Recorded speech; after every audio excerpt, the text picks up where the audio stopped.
Thursday, July 7 and 8, the Melbourne National Tennis Centre, where this week they're concluding the Ford Australian Open Tennis. Then you're going to see some amazing Supercross down there. Then August 18 and 19 at the Sydney Entertainment Centre. That's one to pencil in as well.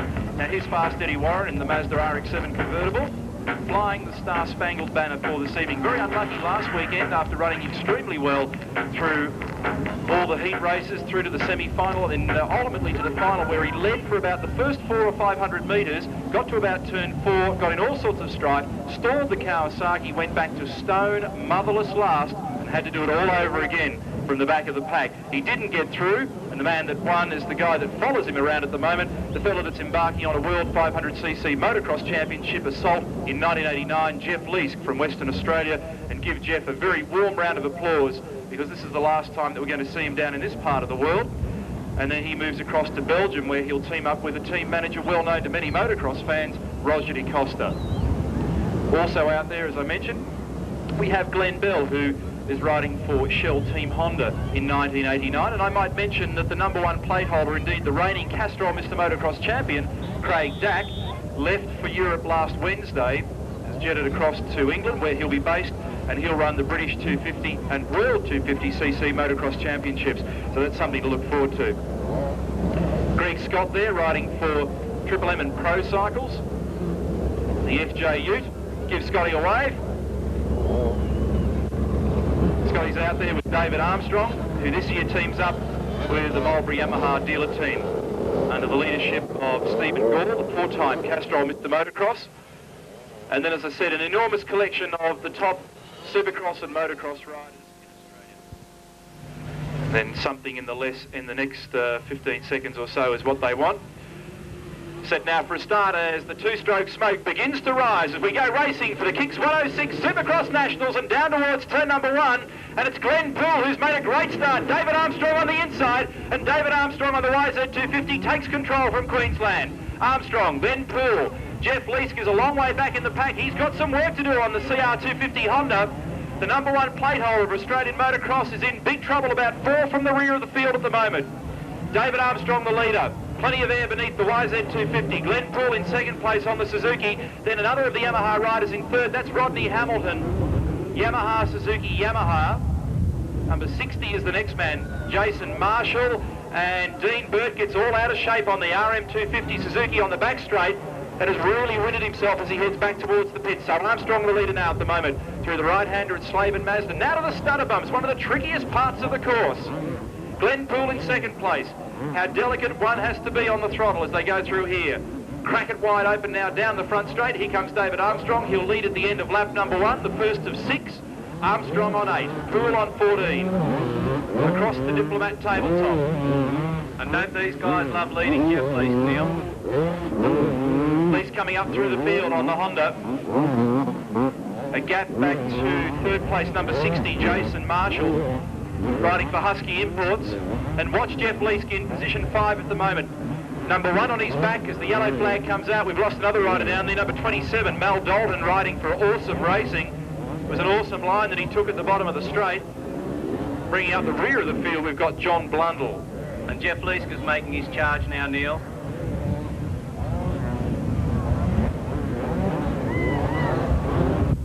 Making a run now towards the Carrera stutter bumps. David Armstrong didn't have a very good run last weekend.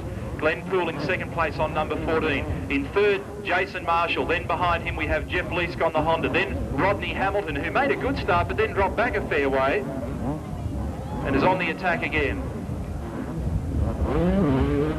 Armstrong.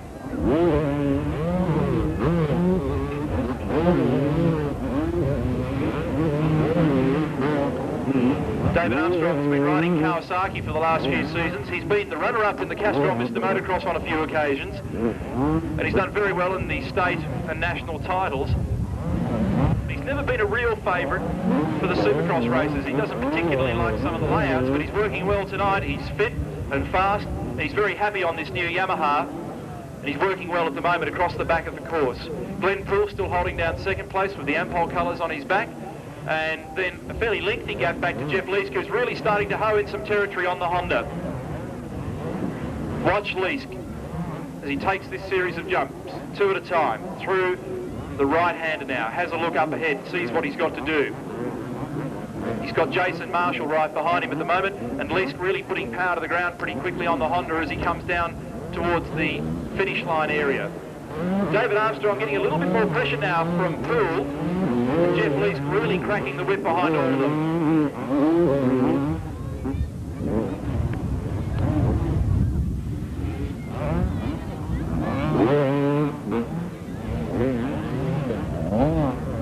Jeff Leask closing on Glenn Poole now as they head down the back section of the circuit where the pit area is. David Armstrong, Glenn Poole, Jeff Leask. Leask could be a chance to catch them both, Neil.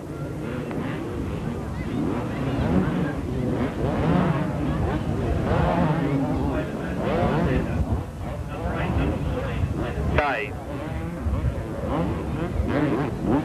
Armstrong, then Poole, then Leask. Those are the three riders that are in contention at the moment as they come round through the left-hander. And David Armstrong timing to absolute perfection his run across the jumps at the moment. Look at the pressure that Poole's got himself at the moment. Down towards the left-hander at the end. Jeff Leask closing now in third position, bike number 1. David Armstrong making some ground, and there goes Jeff Leask through to second place, and Glenn Poole drops back into third, and now Leask is going to have to work pretty hard on the leader. He's closing the gap all the time as they make the run down that pit back straight. Yamaha, then Honda, then Suzuki.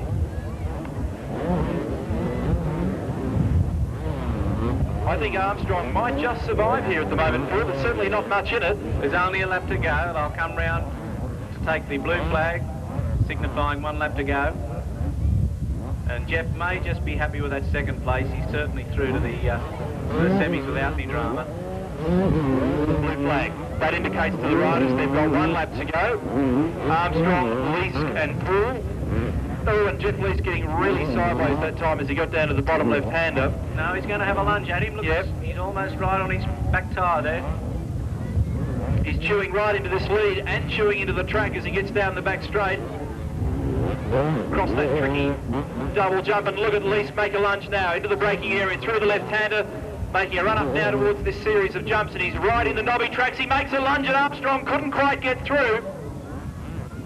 The reigning Australian motocross champion in second place, pushing at the moment and really working hard on the back of Armstrong. He's hot to go to Europe with the absolute highest possible credentials. Lap riders in front, could be a bit of a drama. He's lost a little bit of ground to Armstrong down here, but now he gets power to the ground. They're making the run towards the checkered flag. It's going to be very, very close. We've got Armstrong on bike number 8 in control. I think he's going to survive okay. And David Armstrong, 2 at a time, takes the checkered flag and kicks it sideways for a neat cross-up. Jeffrey Leask in second after a great lunge, but couldn't quite get there. And third will go to number 14, Glenn Poole. Behind him on 60, Jason Marshall. 27, the next rider is Mal Dalton. 61 is a lap down, that's John Blundell. And a fairly lengthy gap back to Rodney Hamilton. And Rodney made a good start, but then got into a bit of strife, lost plenty of ground, but at least he's got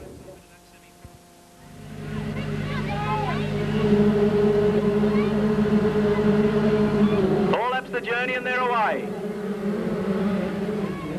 And it's bike number 44 who's shouldered this young Paul Grant away to a nice clean lead. Followed by 27, Shane Hunt, and 22, Ian Cunningham. Grant looking good too in the Honda as he goes down the back. He's about 20 metres in front. Big field in this. These 12 and 13-year-olds go pretty quick. Phil, my gee, he's going pretty well, this fellow out in front. Well, these are the stars of tomorrow, and they certainly put on a great show. They're only 12 and 13 years of age, but that's not stopping Paul Grant showing a clean, knobbly tyre to second place man there.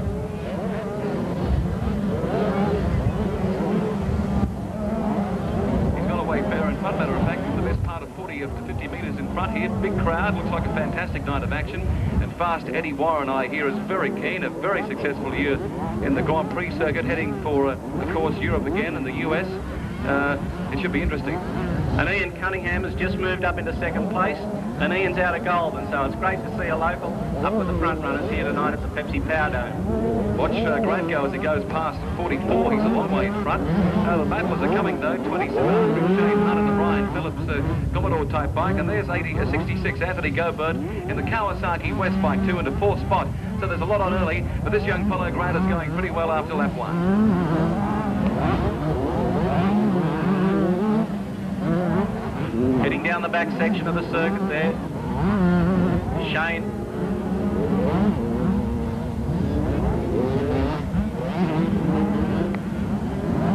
Paul Grant still got this race well in command.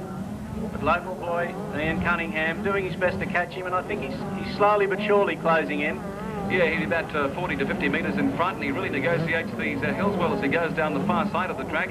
He's got just 2 laps to go as we check the time, around 2 minutes 03. So they're going pretty well. We'll check a halfway split time in just a second. But by gee, he's going well. He's 20 metres in front, but as you say, the second fellow is starting to make up the ground, and they're putting leaps and bounds toward the rest. The 3rd and 4th riders are making a little ground. Oh, and as they come around.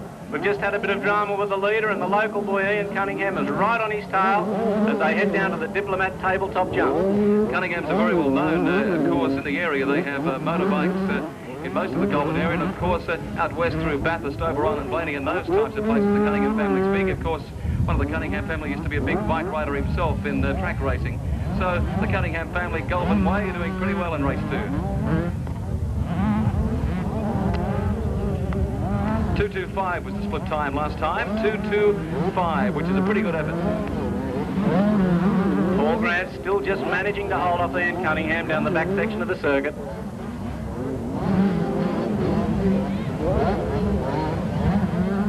Reminder too, the next of the Kicks 106 Supercross national events in just a tick.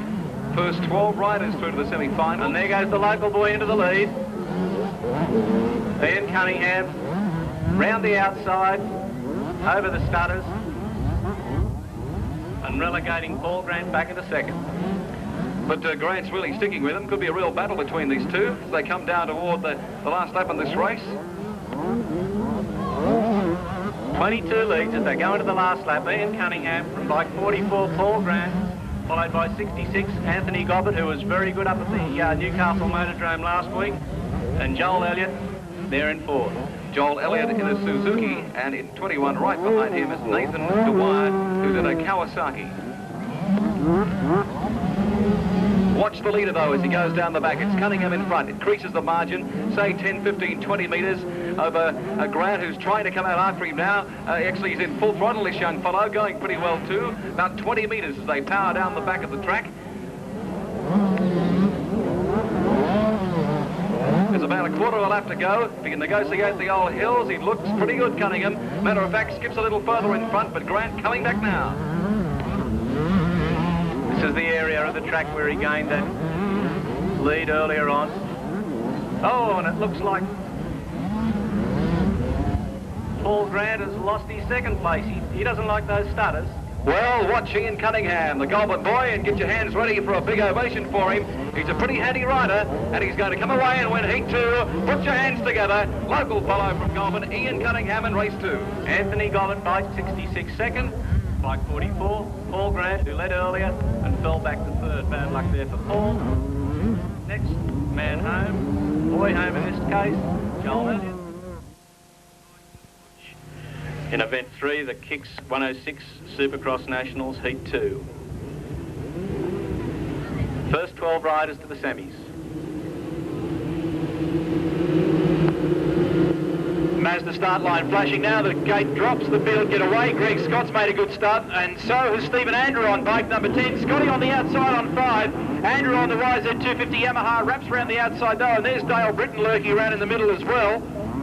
Dale Britton going very well on the Yamaha. He's entered on a KTM, but I notice he's on a YZ250 as he goes through. And Eddie Warren's up to 3rd place at the moment on the Kawasaki as Greg Scott goes back to 4th. And look at this neck-and-neck battle in the lead at the moment with Stephen Andrew side by side with Dale Britton. Stephen Andrew now goes through the lead on bike number 10 and off towards the double jump. That was a nice bit of riding from Stephen Andrew. And look at Eddie Warren in 3rd place on the Kawasaki, and Warren is really starting to hoe into some dirt at the moment. So the top 4 riders clearly pulling a decent gap over the rest of the field. Mark Kirkman's the next guy on the RM250 Suzuki. These stutter bumps are giving them plenty to think about now as they run up towards the left-hander. Stephen Andrew on bike number 10, Eddie Warren on the Kawasaki letter E, then Dale Britton on 9, followed by Greg Scott on the Yamaha number 5. End of lap number 1.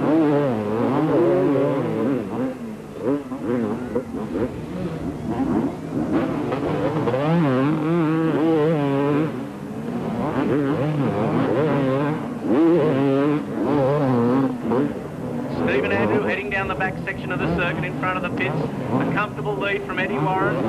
But Eddie didn't start too well last weekend up at the Motordrome. And as he peeled off the first lap, he seemed to have no trouble catching the leaders. And poor old Stephen Andrew, I think, might fall victim of Fast Eddie within half a lap or so.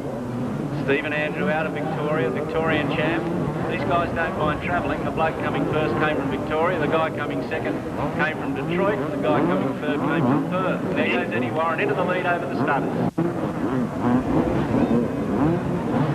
Okay, all of you out there who want an American to win this heat, stand there and cheer for Eddie Warren or give Stephen Andrew a bit of a boost as they head over the Diplomat International tabletop jump. Dale Britton third, Greg Scott fourth, and bike number 12, Troy Doran, back in 5th place, followed by bike 16, Mark Kirkman. Well, tremendous exhibition of Supercross racing from Eddie Warren as he makes his way down the back. Have a look at the air that he's got underneath the Kawasaki as he rips down the back. He is hooking on the thing at the moment. Eddie Warren, Kawasaki factory rider. Greg Scott back in 4th, closing on 3rd, Martin Dale Britton, and he's got him. Big leap for Greg Scott, and down goes Britton. Whoa.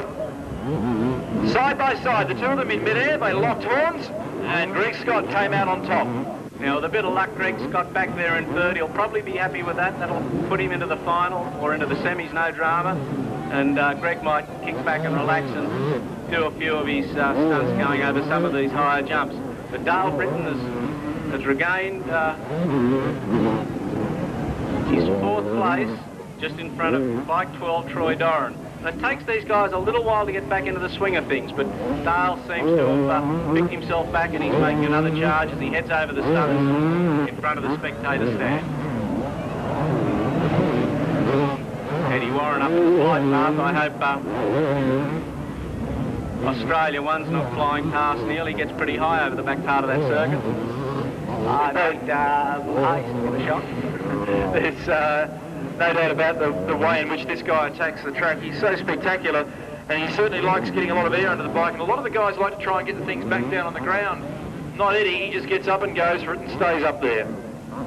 Eddie Warren coming around through the left-hander now, onto the main straight area, if you can call it that, towards the Diplomat International tabletop. Fast Eddie Warren. First lap victim looks like it's going to be bike 40, Brett Pike, Rick Andrews Honda. Stephen Andrews doing a really good job in 2nd place and hanging in there at the moment, considering the experience and the professionalism with which Eddie Warren goes racing. Stephen's still got a whole career in front of him, and he's looking pretty good. He's hanging in there, he's up amongst the lads, easily getting into the semi-finals, and he's behind one of the top riders in the world, so he's got nothing to be ashamed of at the moment, and he's only a second or two behind the top lad.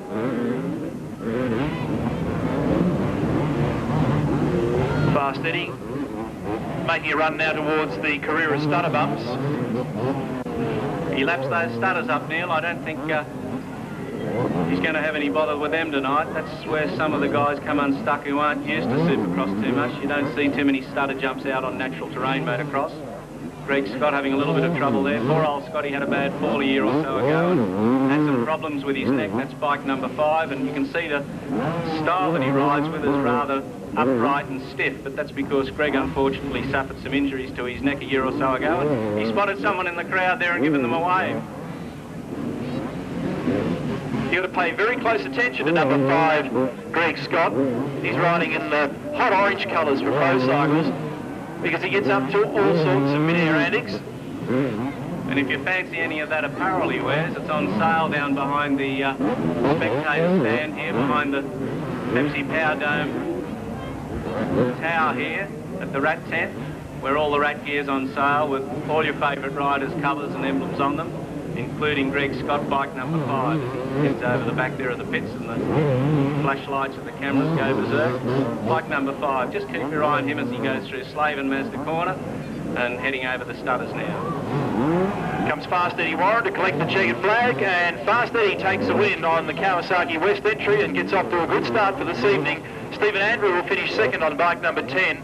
A good ride for third place, although some distance back. Number 5, Greg Scott, give him a hand as he goes across the tabletop. Oh, and Scotty gets plenty of air under the bike and under the body.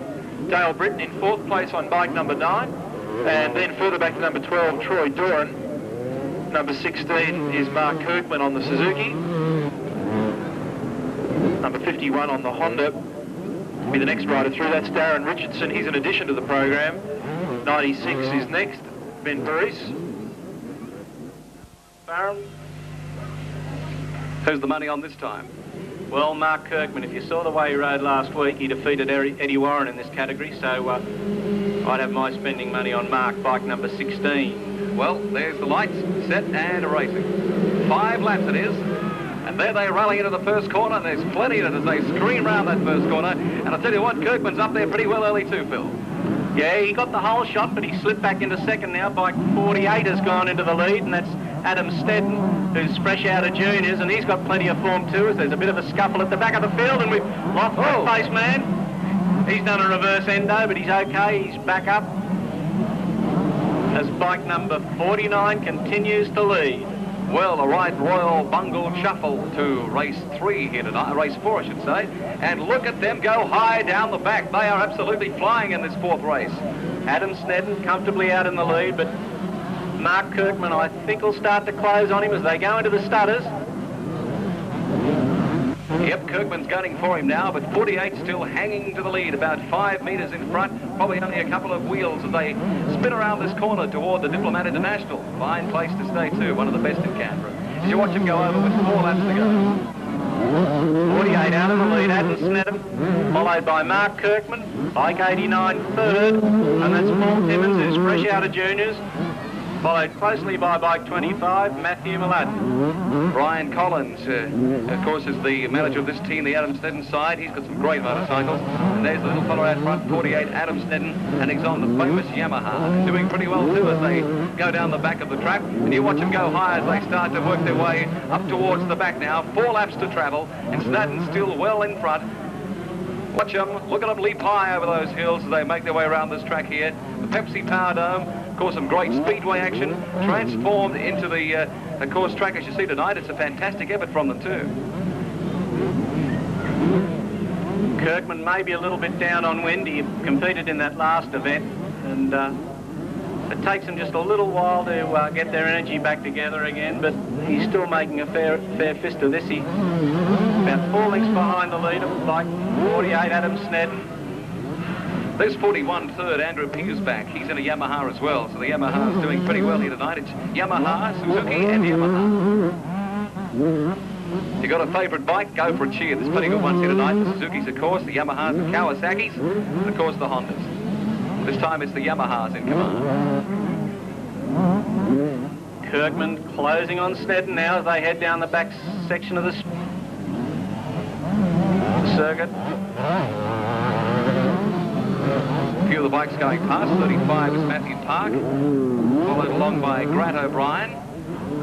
And also there too, Reg Haynes. Here goes Kirkman's charge now as they go down the Carrera stutters, coming up to lap riders. That's a bit of a worry when you're going through the stutters. The guys with less experience tend to lose a bit of control there. The back wheel skips all over the place, and Kirkman closing on our race leader, Adam Snedden. First 8 through to the final. Over the Diplomat International tabletop. So it's 48 followed by 16 here, Phil. Real battle on, and I tell you what, Kirkman is really trying to get him now. Matter of fact, he's got him now. Good riding. Yeah, poor old Adam Snedden got a bit of a shock there, and he might have missed a gear or something. He's dropped well back. He shouldn't have dropped that far back. Something went wrong there. Oh, and we've got a rider down over on the Carrera Sports Eyewear turn. Well, it's all happening here tonight at the Pepsi Power Dome. And I tell you what, Kirkman is now the leader and going pretty well too. He's increased the margin, swept past with about 2.5 laps to go, and he's really moving. Watch him leap high as he goes down the back. He's kicked away, I reckon, about 50 metres in front.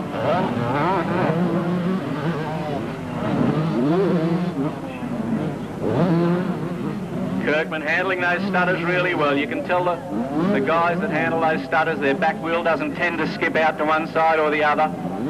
They weave in and out of the back markers with no sweat. As race leader, bike 16, Mark Kirkman takes the blue flag with 1 lap to go. Yep, Kirkman going pretty well. 48 Adams didn't try to make the ground. He lost that when, of course, went down a gear in the last race. He's a long way behind, starting to make up a little ground now, but it looks like it's a one-horse race.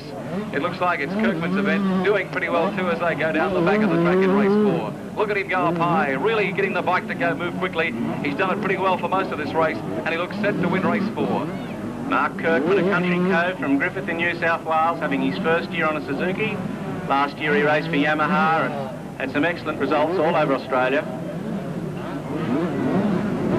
His ambition, of course, would be to do things in the Supercross Nationals, and he's already on the way to doing plenty here tonight as he swings down with not too far at all to go. Get ready to give this young man a hand. Matthew Kirkman, a great ride in 16.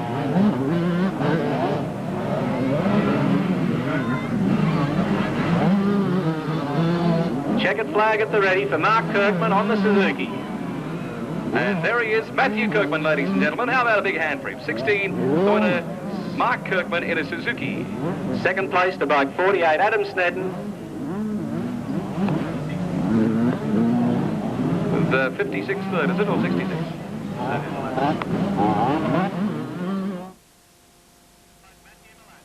Ashkenazi, so was an absolute superstar up in Newcastle last week. Blisterfield, he's the one to look for in this race. He's on the Suzuki.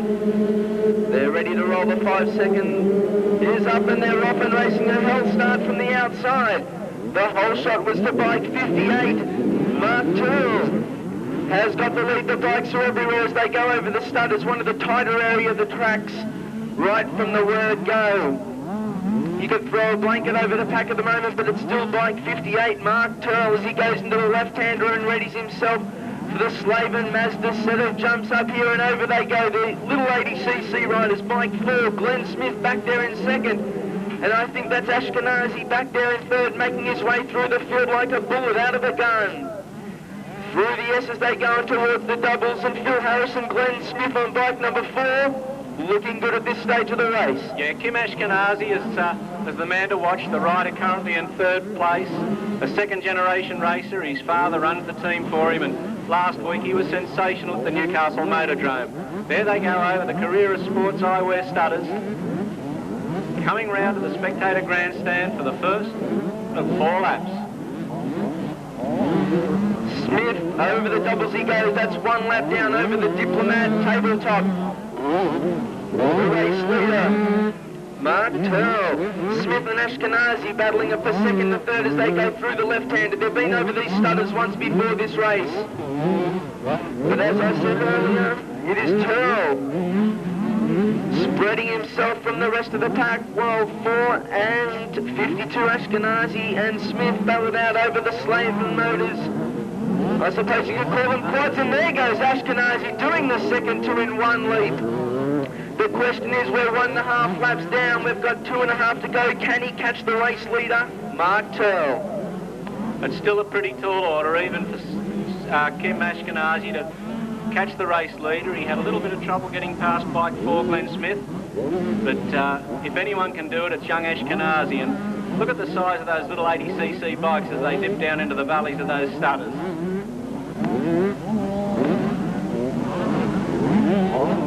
Coming round now, race leader across the Diplomat tabletop jump. Bike 58, Mark Turl, having no trouble leading this event. Kim Ashkenazi in second, bike 4 in third, Glenn Smith, and then a fair hike back to bike 29 with young Jamie Hansen aboard. just over half race distance, and it's still Turl, again making his way up to this Slaven motor set of jumps. And it was Ashkenazi here who was the big prime mover. He does it in one again and makes that extra bit of ground that the others are lacking. He's catching him, Andy. He could be a chance.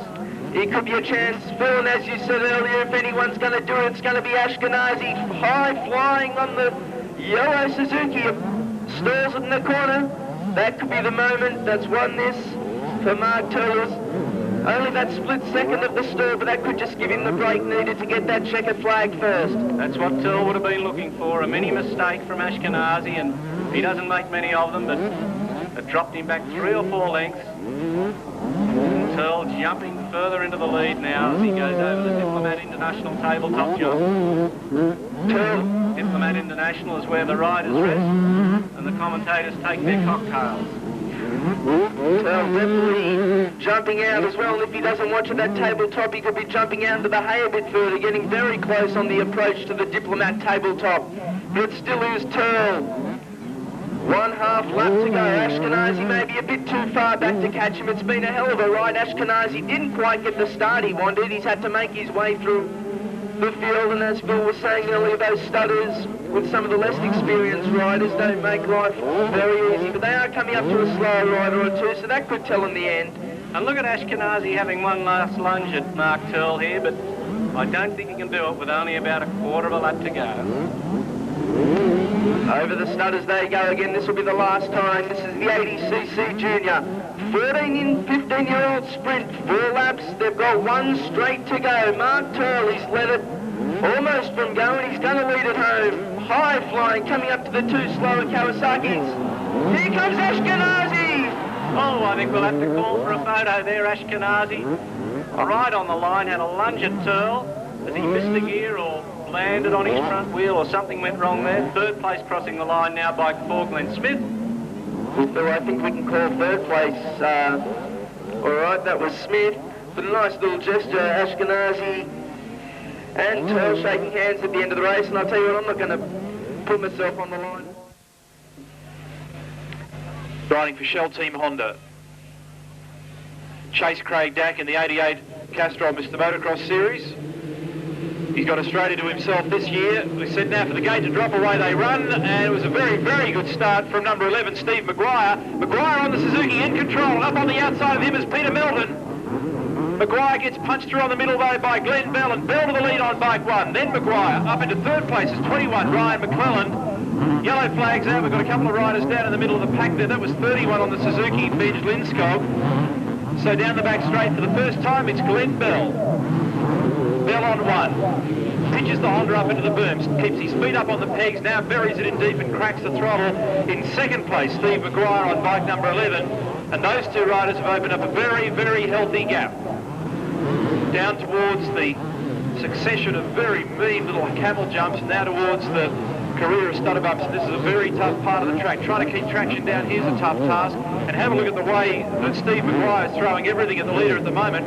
He's got that Suzuki working pretty well as he makes his run towards the finish line area at the end of lap number 1 out of 6. And the leader is Glenn Bell on 1. Bell followed by Maguire. In 2nd place, Peter Melton. In 3rd place, I should say. In 4th place, we've got 15, Lee Hogan. And Lee's really come on well after being one of the top juniors. Lyndon Heffernan behind him. Then a gap back to Ryan McClellan. And number 66 is the next rider through on the Kawasaki. Glenn Bell having a lot better luck this weekend, Neil, than he did last weekend at the Newcastle Motordrome. Oh, and down in front of the spectators stand here, bike 110, Ian Frost bit the dust. He might have slipped on some frost. He's up and walking around. Bit of frostbite. And he landed right on his back, but he'll be okay once they straighten his axle. So that leaves Glenn Bell still well and truly in control. He's clear of his nearest rival, Stephen Maguire, on the Suzuki. And poor old Glenn Bell last weekend had to make the final by qualifying through the last chance qualifier, where he ended up winning and getting the right to go in the final, but he dudded out in his heat, knocked the bike out of gear, couldn't get it started again and didn't finish. But certainly not the case here in his heat tonight. Got a very comfortable lead over bike 11, Steve Maguire out of Melbourne, followed by bike number 2, Marlborough dealer team, Peter Melton, Queensland rider, under the baton of Stephen Gall, the veteran motocross rider who's turning his hand to team management and sprint car racing, looking after the bikes of David Armstrong and Peter Melton, who's riding bike number 2 in this event, currently in 3rd, behind Stephen Maguire, and catching, if anything, Neil, as they go over the Carrera stutters there. Yeah, there certainly looks to be a bit of a battle on here for 2nd and 3rd place. No doubt about the fact that Glenn Bell's got things nicely stitched up. But Maguire and Melton are having a good run. Melton, the winner of the Supercross Masters in Sydney, I think he ran very well. Tennis Centre he won, and Sydney came 2nd. So Peter Melton, bike number 2, currently running 3rd, has got plenty of form. They're biting the middle out of those jumps at the moment too, such as the horsepower on these 250s. They're really going hard. And here goes Melton having a lunge at Maguire. They head down the back in front of the ambulances. Right on his back wheel there. Oh, and Melton gets a bit out of shape that time and loses the pegs on the Yamaha. Loses about 3 or 4 bike lengths in the process, and he's got to do all that work over again. Such is the frustration of Supercross racing. But on these tight tracks, you can make a blue and catch up relatively easy if luck's on your side. Here comes Peter Melton again in 3rd place on bike number 2. Keep an eye on the Yamaha rider. He's right on the back of the Suzuki Ace at the moment. Stephen Maguire's really paddling to keep him out. Down towards the Diplomat International tabletop. Maguire in 2nd. Right behind him on bike number 2 is Peter Melton. They're all chasing Bell. There's no way they're going to catch Bell, but the scrap for 2nd is sensational. Look at the Yamaha race at the moment. Getting right up into the knobby tracks of the Suzuki. Trying all sorts of different lines to see whether or not he can work something to pass him, but it's just not coming together at the moment. He's pretty strong on this part of the course. He makes a lunge at him in midair. That's the part where Eddie Warren has been terrific tonight. And look at Peter Melton now. This is where he made the mistake on the previous lap. Now he's got it together, but he was slower through that part of the course. He makes a lunge in midair, has a bit of a look at 2nd place, but can't quite get through. Bell was still 40, 50 metres up his sleeve to the next bunch of riders, and Maguire and Melton having a go. The Yamaha rider attacks once again, but he goes on the outside of the tape that time and still can't quite get it together. The blue flag's out. There's only 1 lap to go for Peter Melton if he can get there.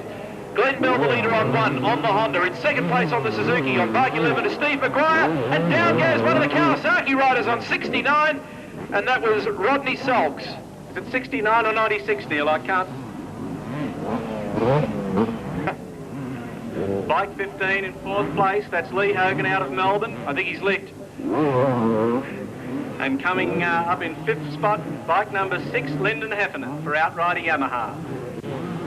The ambulance Half a on lap its way to go. bike number 69, or is it 96? Have we got a...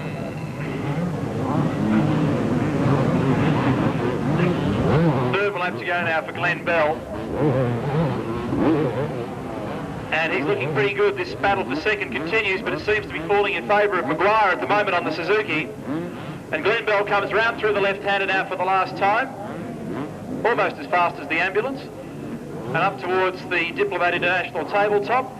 And it's Glenn Bell who takes a fantastic win. Stephen Maguire has hung on for 2nd place on the Suzuki, a fine pressure ride from him, and 3rd place on bike number 2 after really putting in Peter Melton.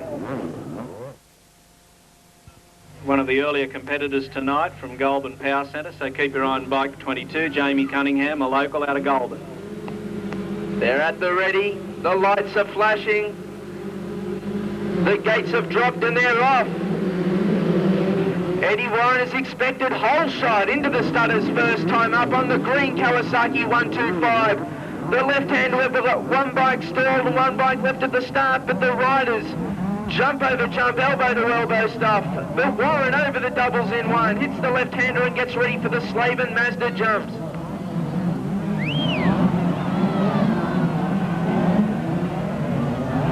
No worries here for Eddie Warren as he leaps that little Kawasaki West green machine high into the night sky here at the Pepsi Power Dome. It looks amazing on the 250 that he's got, but the 125 is just as spectacular as he goes into the right-hander and towards the Carrera stutters. Taking these like a real professional that he is. continuing the stutters into the left-hander, readying himself down for the Diplomat tabletop. Bike 30 in second place, Graham Wheeler. Eddie Warren over the Diplomat International tabletop, comfortably leading from bike 30 in second place.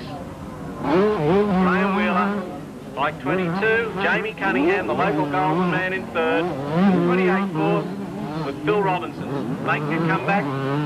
Phil, a former champion junior rider, currently in fourth place. Feast your eyes back, straight up over the three goes. Let's get the oxygen masks, fellas.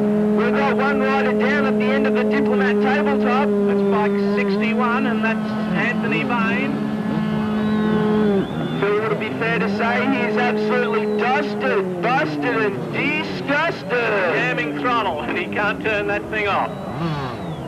Bad luck there for Anthony Bain, and he's fallen right in front of the spectator stand and has turned into an instant hero.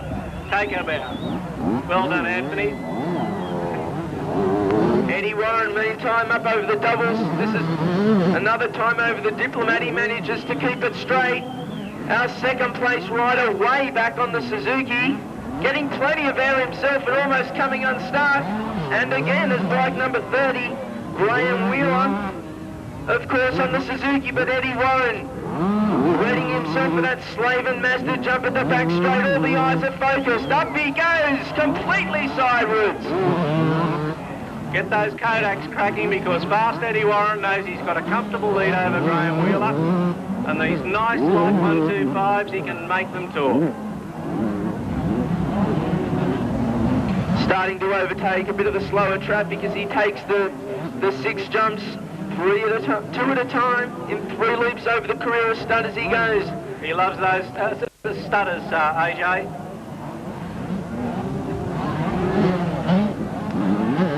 Down to the spectator straight, fast Eddie Warren over the double jumps, and up onto the tabletop, taking it nice and easy as he laps bike number 90, Gary Price. And feast your eyes on fast Eddie Warren aboard the Kawasaki West Green Machine as he heads down the back of the circuit. And this is the part of the track he loves, as he goes down behind towards the pit area there. Get those cameras out and give Eddie a cheer as he flies through the air. He's crazy, he's mad and awfully rad. Eddie Warren into the S's. Now, believe it or not, these guys can hear you cheering and screaming when they're out there. They might have a crash helmet on and a motor screaming it, but they can certainly hear you out there, so let them know what's happening. The higher you scream, the higher they'll ride. Fast Eddie Warren over the career at stutters.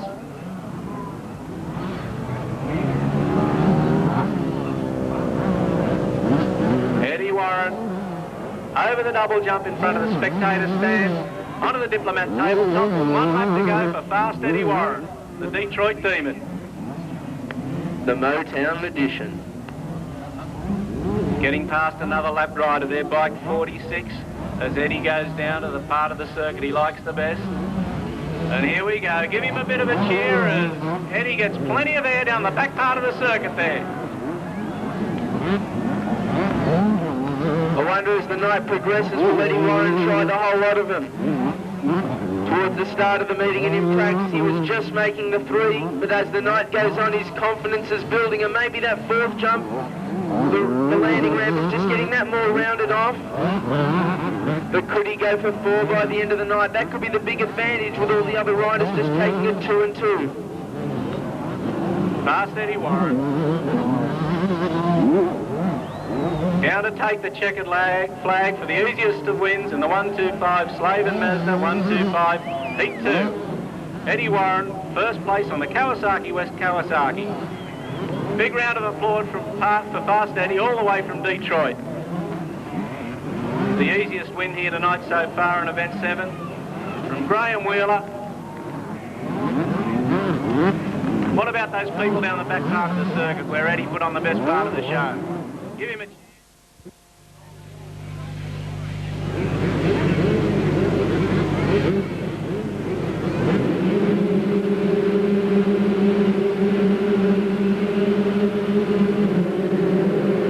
And they're away to a clean start, and it's bike number 3 that's got the whole shot. That's Jason Andrew well into the lead. A nice clean start out of the start gate, but towards the back of the field there's a bit of a rumble as Joshua Donald goes into the lead on bike number 2.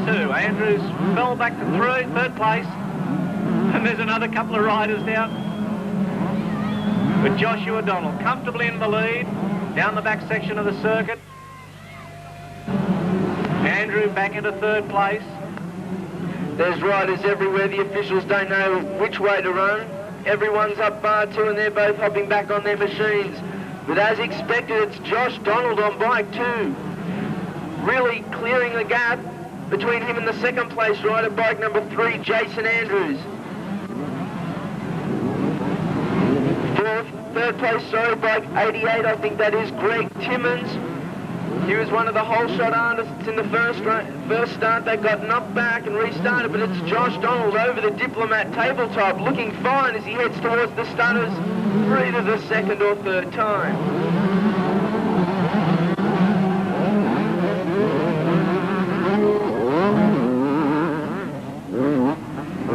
Greg Timmins giving Andrew a bit of a hard time over the career highway section of the circuit, but Joshua Donald comfortably in command as they head down the back of the pit straight.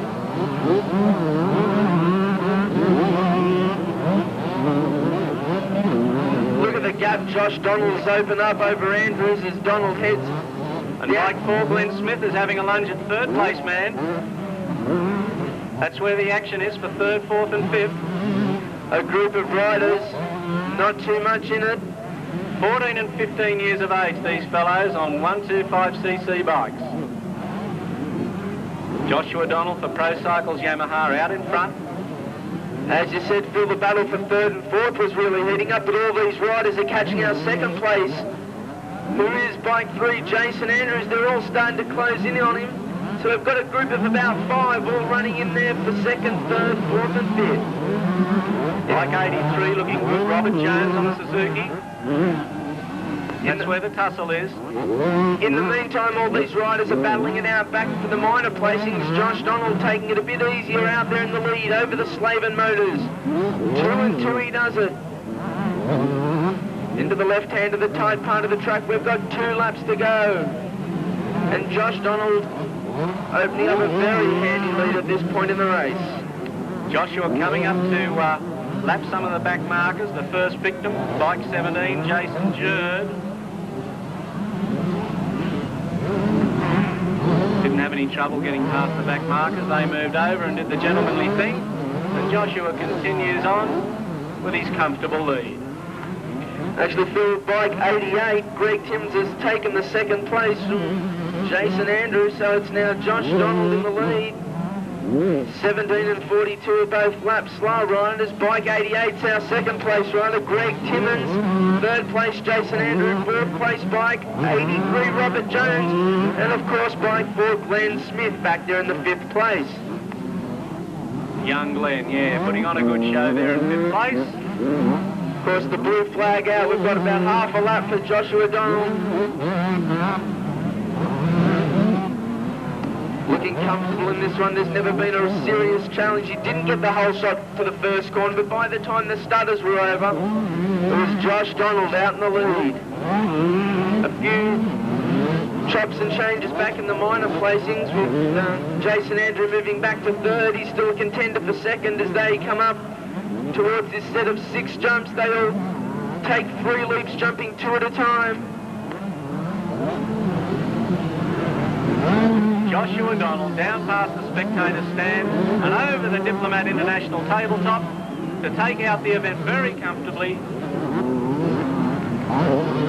from 88, Greg Timmins, followed by 83, Robert Jones, and bike 3, Jason Andrew, bike number 4, Glenn Smith. And what a great ride, Neil.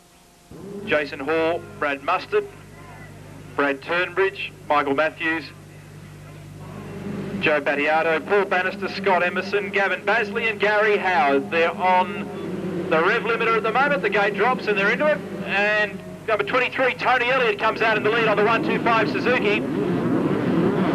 Elliott down to the left-hander now for the first time, and he's got a decent sort of a lead as he makes his run to the next right-hander. Look at the traffic at the back of the pack. Elbow to elbow motocrossers. These guys try and find some clean road, and there's not much of it out there at the moment. How are they all going to get through there, Neil? No drama for Tony Elliott. He didn't have any trouble getting through there, and he's well out in front on the Suzuki. Remember, the first 8 riders here go straight to the final.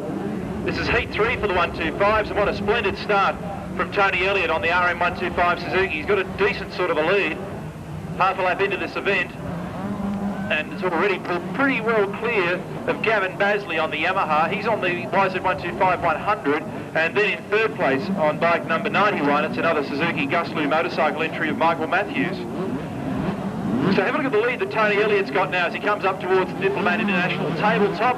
He's doing it real easy at the moment, plenty of style, and still comfortably in second place Gavin Basley. Third place Michael Matthews. Let's have a look down the line. We've got 45 behind him, Craig Bishop, and he's being attacked at the moment by Scott Bishop. They're calling for a Bishop there. And behind him we've got on 36 Nigel Arnold. We've seen Nigel put in some good rides before on the Honda. Oh, and bike number 96, that's Scott Emerson, does not have enough power to get up the Diplomat tabletop jump and reverses his bike out of play. Fires it back to life. He's okay. Just got out of shape and couldn't get back up it. Another rider down here on the right-hand side past our commentary box, one of the tail enders, but he's up and okay. And the track's in damn good shape. They've really put some work into this in the last couple of days. There's been plenty of water in it. The track's moulded up nicely, and it's hanging together pretty well, but it's catching a couple of the riders out who don't pay it nearly enough respect as our leader goes through. Tony Elliott on the Suzuki. Kevin Basley over the tabletop jump, still holding down second place. Doesn't seem to be making any impression on our leader. Michael Matthews third, then number 68 is next on the Yamaha, Scott Bishop. Right in behind him on 36, Nigel Arnold, who's moved up a spot now. There's no way they're going to catch Tony Elliott at the moment. He's just running away with this one pretty comfortably. Yellow flag's out in front of him though. He's got to work his way through a slower rider here who's up and running. It's all happening down here on the double jumps prior to the tabletop. That's where a lot of the guys are being caught out, particularly as they get tired as the night wears on. We've lost another bloke down here just on the approach run towards the Carrera stutter bumps. And it hasn't interrupted our leader's flow. He's still in control. That's number 96 again. He's having a bad night, Scott Emerson. Stop calling me Flo. Tony Elliott now tackles the double jumps for Slave and Mazda comfortably and in control. Not too much drama going down there. Number 93's a lap down. He's behind. That's Paul Bannister. Bannister, didn't I see him on the stairs, Neil? And Gavin Basley behind him on the Yamaha 100. Number 91 in third place still. That's Michael Matthews.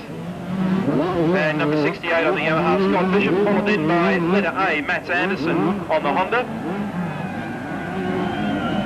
And Mats is working his way up through the field a little bit after a fairly slow sort of a start as we watch our leader making a run now.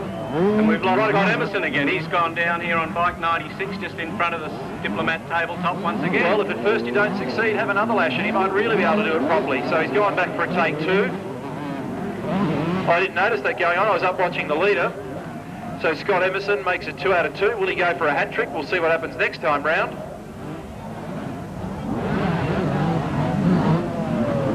Scott Emerson thrown in the towel. Or has he? One lap to go for our race leader. He might just be getting a run up for the tabletop this time. He's decided to give it a swerve after 3 times on the deck. Gavin Basley crossing the the finish line, holding down a comfortable second place.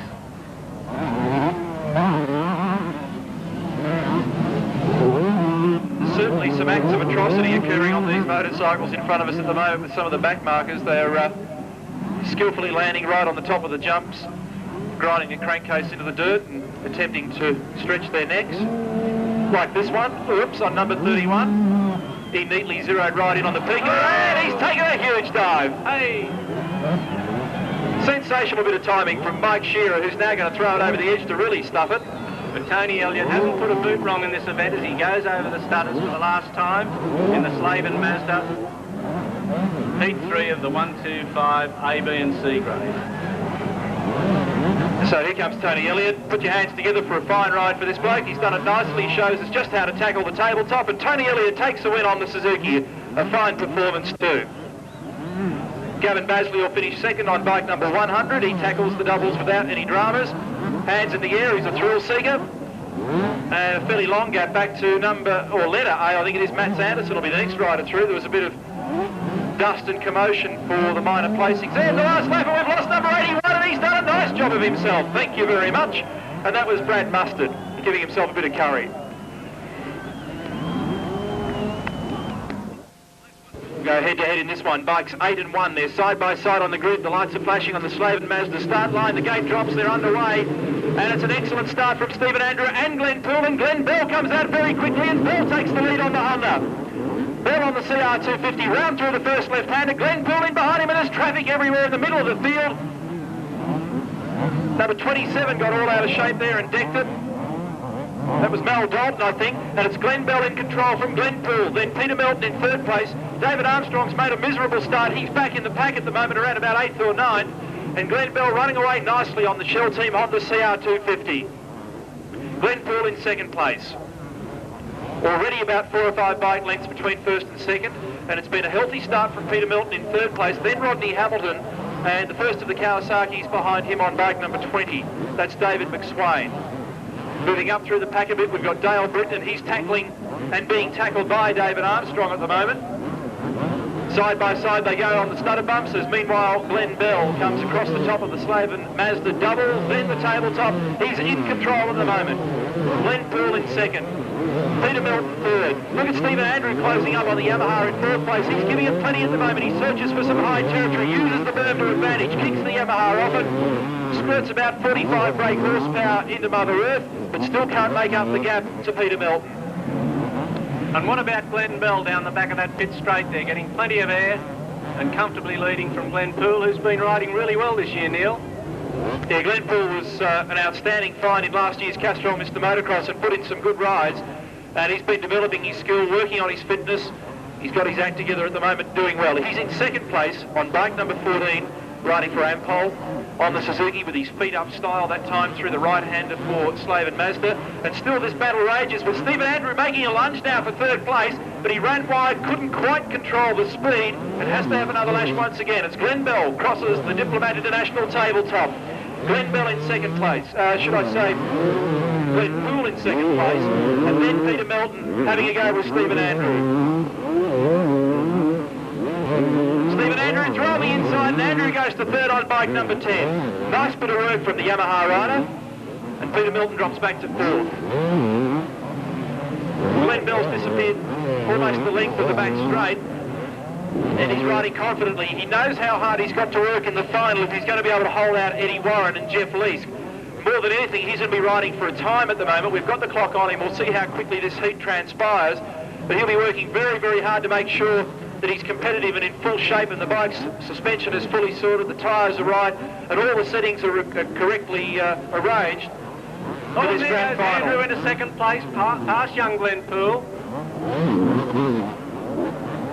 Stephen Andrew tearing through this pack at the moment. He's making ground at such a rate that he could even eat into the lead that Glenn Bell's got. And he looks confident too. He's churning plenty of dirt out from behind the YZ250. Not having Peter Melton will throw in the towel either. He'll have a lunge at Glenn Poole as soon as he can. He dropped back through the field early on, but Melton's a very fit young rider and has won plenty of big Supercrosses, and he won't like it too much back there in fourth. Closing as he goes down the back of pit straight on young Glenn Poole, the Suzuki rider. And Melton just reaches across to his goggles that time and takes a tear-off away from the front of his goggles. That just gives a little bit better view for him. You can imagine that they get fairly splattered with mud and dirt and all sorts of things out there, and they have a system of tear-offs on the front of their goggles so they can maintain clarity of vision the whole way through. Next time round you'll see Stephen Gall, his team manager, waving him on. And he goes past Glenn Poole as they hit the Diplomat tabletop jump. So that puts Peter Milton up in the third place. Well, this is a sensational ride from Glenn Bell. He's doing everything perfectly at the moment. Look at the way that he tackles the quads over the back. Not a problem in the world getting across there. Perfect timing. This battle continues for second between Stephen Andrew and Peter Milton. And Peter Milton seems to have found a bit of a second wind here. They've both dispensed with Glenn Poole. And while Stephen Andrew looks aggressive at the moment, so does Peter Milton. And so the battle for second may not be over just yet. Glenn Bell making his way up now to the left-hander. And the run onto the main straight towards the Diplomat International tabletop. Peter Milton lost a bit of ground to Stephen Andrew that time as he made his way along the Carrera stutter bumps. Carrera Sports Eyewear, one of our sponsors for this evening. Thanks to the team from Carrera for their support. I think Stephen Andrews got the message this time and he's on with the job. You notice the riders have also cut some fairly substantial lines through the stutter bumps and the various quads and triple jumps around the course, and they're now starting to smooth the line out a little bit faster than it was earlier this evening, and that keeps their times up, it keeps their speed up, and it means that we're going to work towards a pretty fast final. Half a lap to go for Glenn Bell, comfortably leading from bike number 10, Stephen Andrew, bike 2, Peter Milton, third. Yeah, Glenn Bell's got this one bagged. Not a problem. He's having a much easier night of it this night than he did I think he's buttoned off a little bit too. Once he will have established what he thinks was a good lap time, he'll go back and talk to his crew about it, and he'll decide whether or not he reckons he's competitive with the other lads. He's looking good, and he's completed the time in 5:45.1. Congratulations, Glenn Bell, a fine ride, well done. Second placing goes to Stephen Andrew, bike number 10, and he did a good job to charge through the field after a fairly ordinary start. In third place we had Peter Milton on bike number 2, followed by 14 Glenn Poole on the Suzuki. The gap then back to Kawasaki rider on 20, I think was the next man through, David McSwain, then Dale Britton, then number 8 was David Armstrong, Lyndon Heffernan. Good clean start, and it's bike 31 getting the whole shot. Benjamin Lindstock out into the lead as he gets across the stutters, and amazingly enough for the C graders, a good clean start. And Benjamin's lost his lead to bike 96. Ben Parisi, another young fellow out of juniors, and making a good fist of it here tonight in the 250cc C grade feature. Ben Parisi taking a ride on the wild side as they wheel their way down the back, and look at him go. He's absolutely flying. He's opened up a big lead already in this event. Parisi taking it high, trying to handle it. Look at the 2 or 3 behind him too. They are flying. They're going high. These guys don't care whether they land on their front wheel or their back wheel as long as they land. Bit like my driving, I think. Look at... Oh! IE. Got a rider down there on Slave and Mazda Bend, but he's up and okay. And he's got a traffic jam behind him too. But look at Parisi go as he wheels his way past us. 4 to go. Jason Love, that was who fell, but Jason's up and will love again. Brad Purcell, 48 second, 53 Peter Green third, followed by 31 Brett Linscock, who's gone back to 4th now.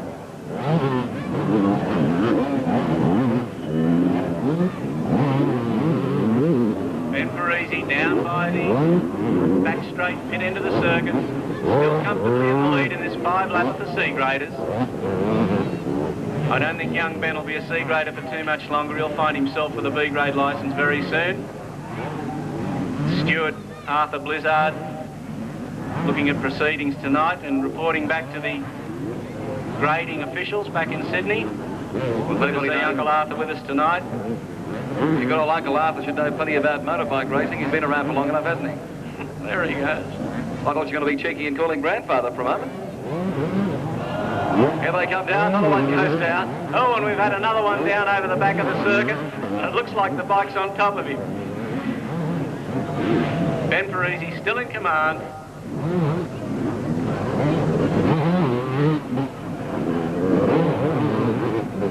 I think he's okay, but I tell you what, he's lying down on the ground too, doesn't look well at all.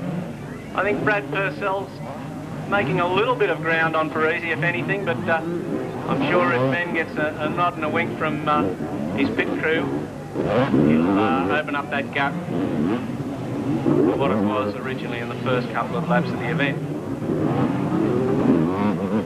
as he wheels the bike down the back straight. You can see he's got a good style. His arms nice and open on the bike, and he wheels it down here with about 2 laps left to travel. He's going pretty well. He got to the lead just after the start, and he's holding on to that advantage as he comes down to take the Diplomat International tabletop, which has been a bit troublesome for a few riders tonight. There he goes. Look to take it awkwardly first, but look at him go. Swings his way past us here, travelling pretty well too. From a hard-charging Brad Purcell on bike 48 in second position. Midnight racing, well, there's plenty of it here tonight, and that's the fellow in second spot. Those two battling away, and there's 31 in third place, Brett Lingscott. He's in a Suzuki. Lindskog hole-shotted going into turn 1. He's back in third place now. And fourth place, bike 44, David Mann. Right behind him, 53, Peter Beaton in a Yamaha. But get your Bo Peepers on this leader as he goes down the back. Parisi is travelling pretty well, and he's pretty good to watch too. He's got plenty on that bike. Puts her into brakes, then whips it into top gear. Swivels his way through the first 3 stutters, and up he goes. Up he goes pretty high too, just as high as some of the other champions here tonight. And Ben Parisi on his way to a pretty impressive win in the C-grade event tonight. 1 lap to go for young Parisi. Taking it easy over the Diplomat International jump. Bike 48 in second place. With Brad Purcell aboard, the Stony Creek Motorcycles Midnight Racing Yamaha. And 31, Benjamin Linscock, way back in third place. So Brett Parisi, who did it well from the start, leads this C-grade sprint. As you say, could be B-grade for this young man. He's going very, very well. And Arthur Bluthard, who really does know his motor racing, will be keeping a keen eye on him as he moves his way down the back of the track, and doing pretty well too. Leaping high, looking good as he motors his way through this race.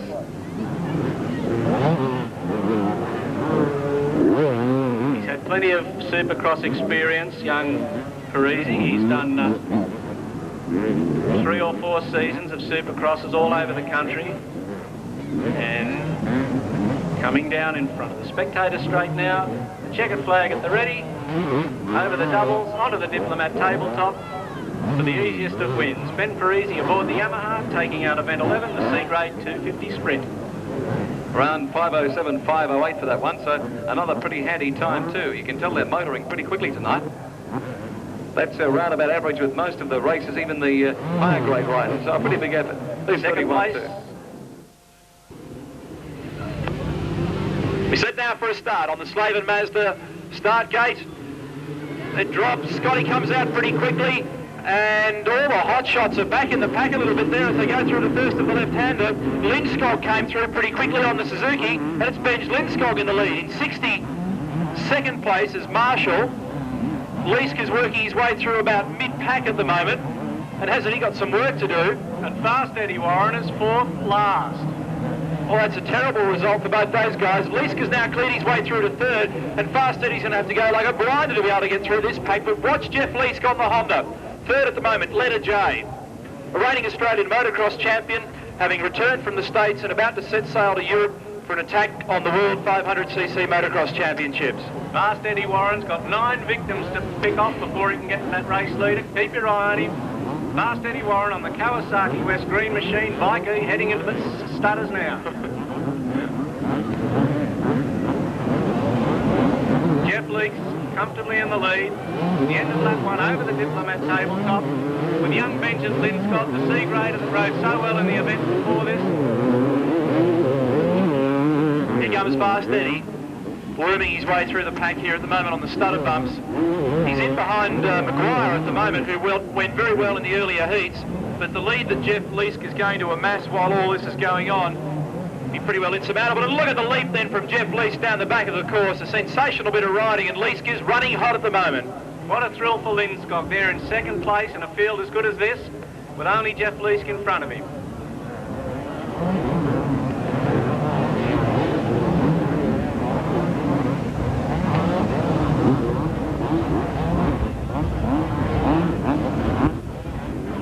Poor old Benjamin's lost his 2nd place to bike 60.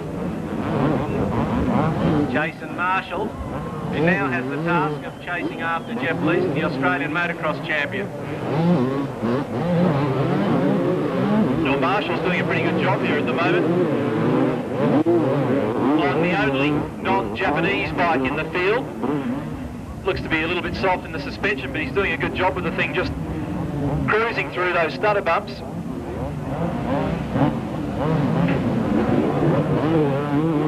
Eddie Warren still making a meal of getting through this traffic.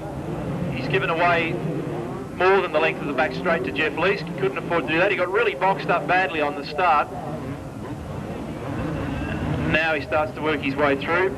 Jeff Leask heading into the career of stutters now. And wouldn't it be sensational for Jeff Leask to come home at the end of the year with that 500cc World Championship crown upon his crash helmet?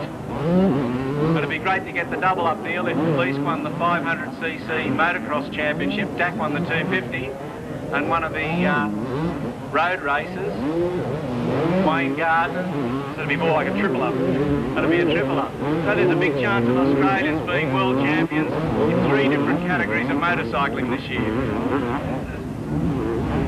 Leask in the lead, in control at the moment. And Eddie Warren's just gone down and nailed Greg Scott right in the middle of those stutter bumps. Traffic going every which way, and Scotty's left to kickstart her back into action again. Lynchcock was tied up in all that as well.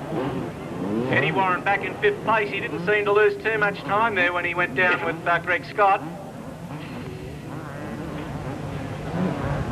You wouldn't have thought he had time for it.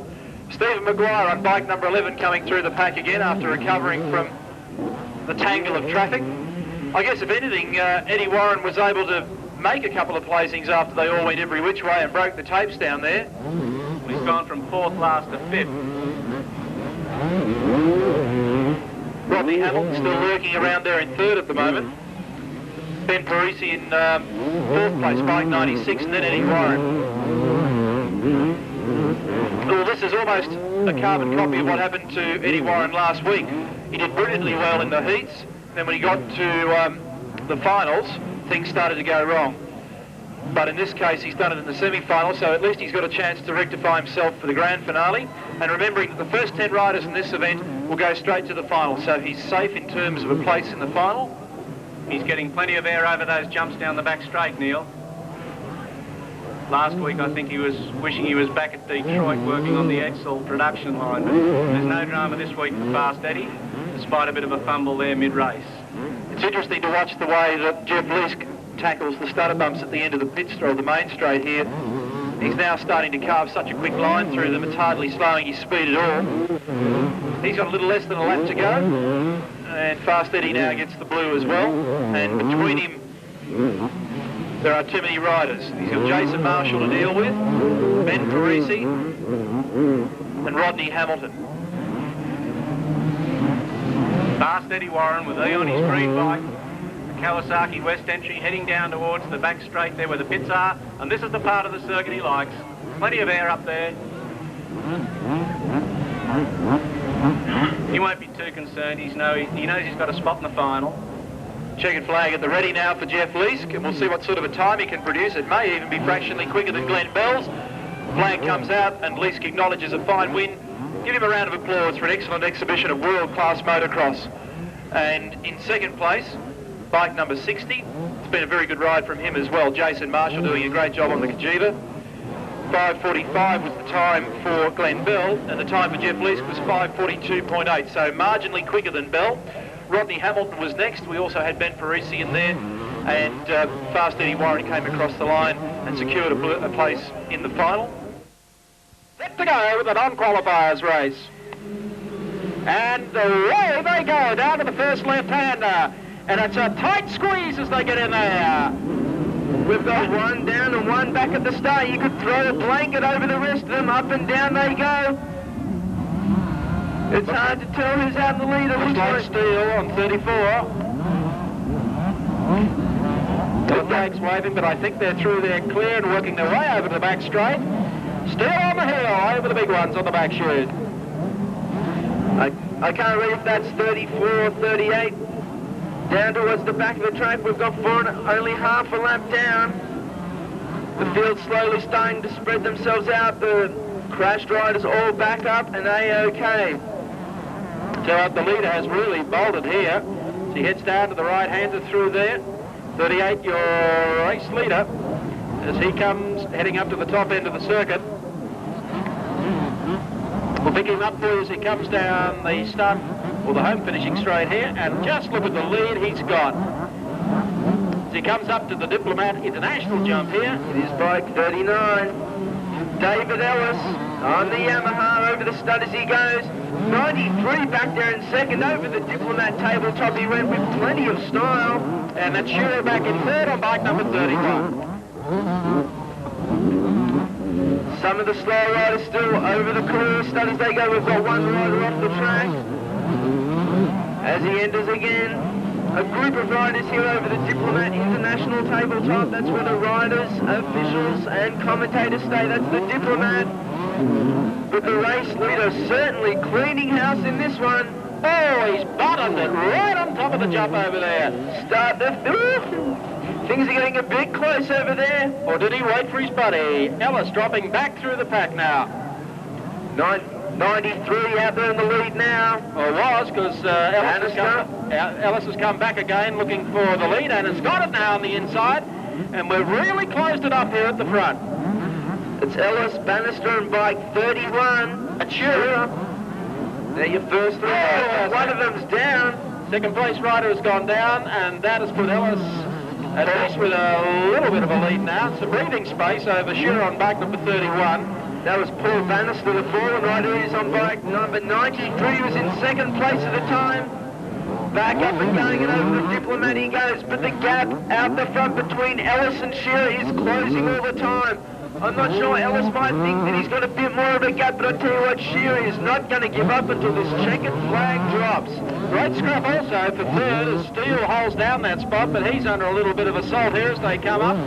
The jump on the back chute lands a little awkwardly and will get past almost in midair. Great scrap going here for third.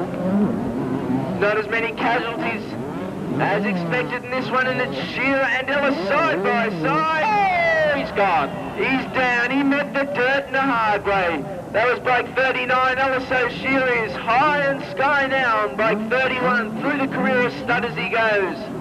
A long way back to our second place rider Steele on bike number 34. Brian Steele, that is. On the Yamaha.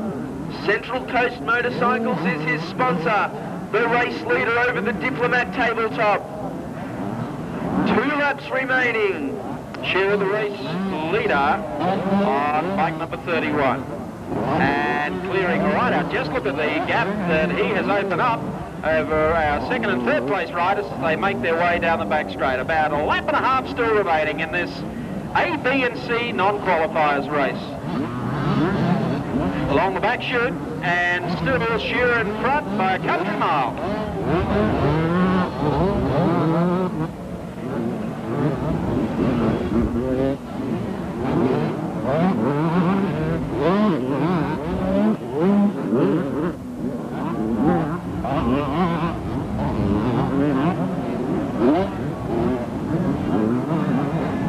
They go into the left-hander up, over the jump, drop down towards one of the tabletops, then towards the double jumps. A big set of jumps, takes it nicely in towards the finish line with the blue flag, 1 lap to go. Yep, but Shearer out in front, bike number 31, country mile clear. Their second place rider on bike number 34, and that's Steele. And then Daylight almost then back to third. Great scrap going on for there, but 39 it is, coming back through the field again. That's Ellis. He looked pretty sharp up there earlier till he bottomed and then went back through the field. And surprisingly, not that many incidents. Oh, as I spoke, the yellow flag had to come out down here on the approach up to the top turn. They're on their last lap at the moment. We've got 2 bikes all tangled up over here on the right-hander. I don't think it's going to make any difference, though, to our race leader, who's headed to victory. The 2 riders down, the yellow flags are waving. They don't look real happy about the idea. Back off and going. 3 of them collide. The blue flag out. Not a long way to go for the race leader, Shearer.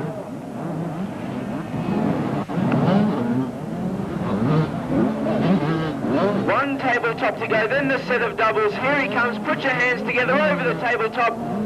Here comes bike 31. Michael Shearer on the Husky takes this one. The 125 CC A, B and C non-qualifiers. Well, we've had the race leader across the line. Still waiting for second to come up now. He's doing some good. He comes over the line on 39.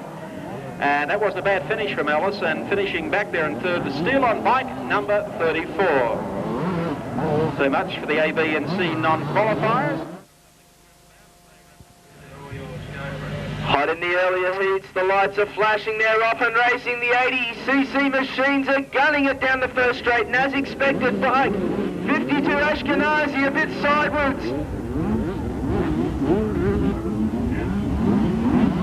Down through the stutters, into the tight part of the track, getting ready to wind up for the Slaven Mazda. I suppose you could call them a set of quads. Ashkenazi now back there in third, the race leader, it looks like 56 Brett Hayes on the Yamaha. Ashkenazi charging through the S's. Put the bike sideways down here in the stunners just after the first corner.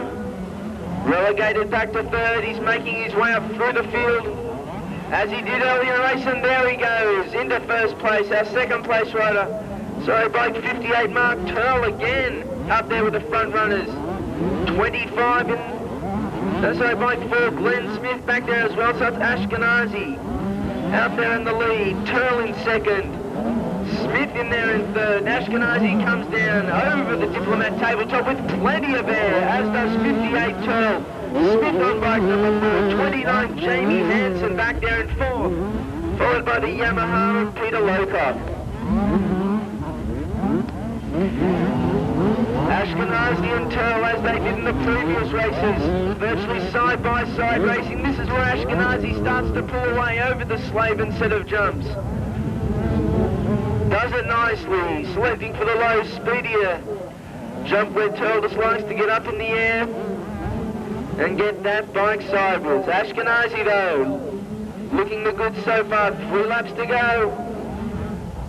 Turl trying to make his move on the outside, ends up almost face first into the third of those 6 jumps.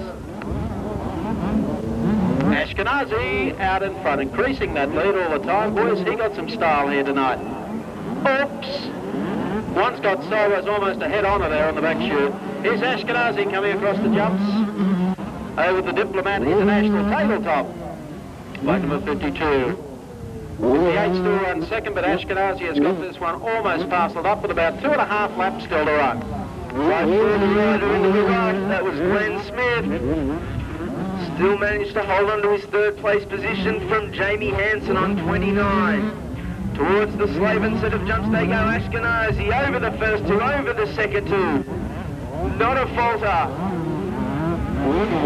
As does Turl on 58. 1.5 laps to go. Plenty of air for Ashkenazi. Nose first. It didn't matter. He didn't fall off. Turl nose first again. This could be contagious. Into the right-hander they go. Ready for the career of stutters. Ashkenazi taking them like a real pro. Keep in mind all the riders you see on the track now on these 80cc machines are either 14 or 15 years of age. Ashkenazi coming over the doubles, the blue flag signal, that's 1 lap to go. The Suzuki performing for Ashkenazi here tonight at the Pepsi Powerdrome.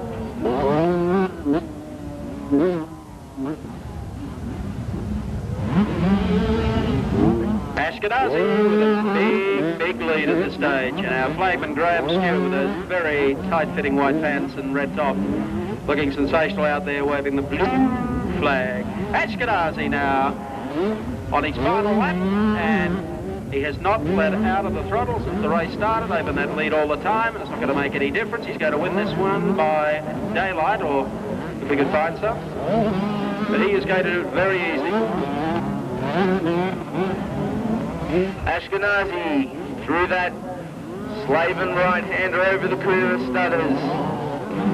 Still a fair distance back to bike 58 Mark Turl. And we've got one down just at the end of the Diplomat tabletop. Okay, folks, give him a hand as he steps to his feet. No one of those young guys trying to... Ashkenazi gets across the line on 52. Almost made the back pages with the hatches, matches and dispatches. Checkered flag is out, races over. Ashkenazi is your race winner. Still waiting for second and third to come on home. So Ashkenazi on bike 52, the race winner. Mark Twell on 58, second place, and Glenn Smith. All on the left-hand side of the grid. Only a few riders separating each. That's as we look at it here from the commentary position. Joshua O'Donnell, the man to watch on bike 2. If he gets a good start, he'll be hard to tag. Watch also for Kim Ashkenazi. Down goes the starting gate. It's been a very healthy start from number 3, Jason Andrew. Jason Andrew leads as they go through the left-hander for the first time. Joshua O'Donnell up to second place, but now squeezes through on the inside, and Josh O'Donnell takes control. Jason Andrew in second place.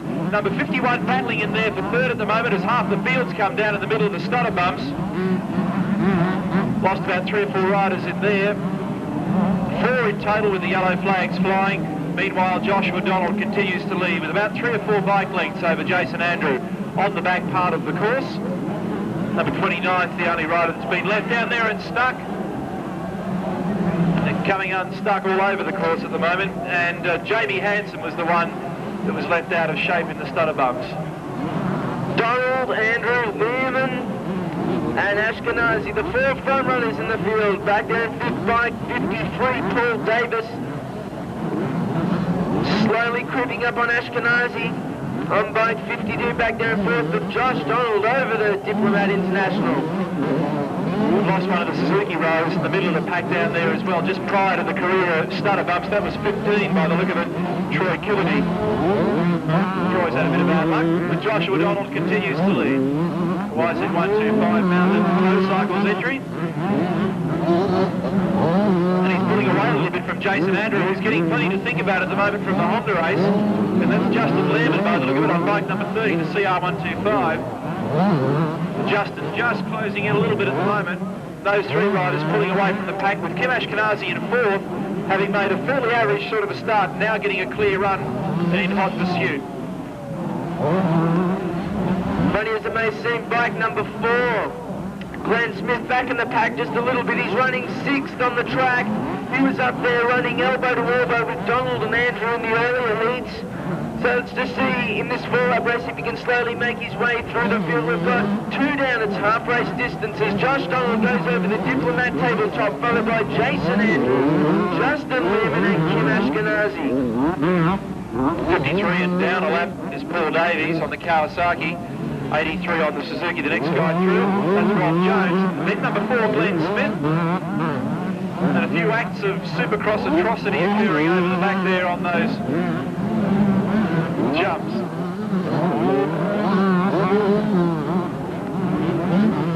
Josh Donald slowly extending the gap he has between him and the second place rider, Jason Andrew. Andrew and Lehman both getting plenty of air, as does Ashkenazi. 6 jumps in a row they all go, but by this time over the Carrera stunners goes Josh Donald on bike number 2, decked out in the fluorescent orange. He's doing it for pro cycles. Up over the tabletop he comes, plenty of style, hits the doubles. The blue flag is signal, that's 1 lap to go. Josh Donald led it from start. It looks as though without any dramas he'll lead it to the finish with Andrews, Lehman and Ashkenazi all battling for the minor places. Justin Lehman's working hard on that Honda at the moment. He's right in behind Jason Andrew and poking and probing away at the back of that rider at the moment, but he still can't quite make the gap. He's just stalled the Honda though, and that's ended that for him. Yellow flag came out briefly. He's kicked it back to life. So that changes the minor placings, but still Josh Donald in comfortable control with half a lap to go. So he's going to bag the junior final, and that's been a fine effort from him. He's ridden very well in the last couple of weekends. See what he can do next weekend, whether he can make it a hat trick.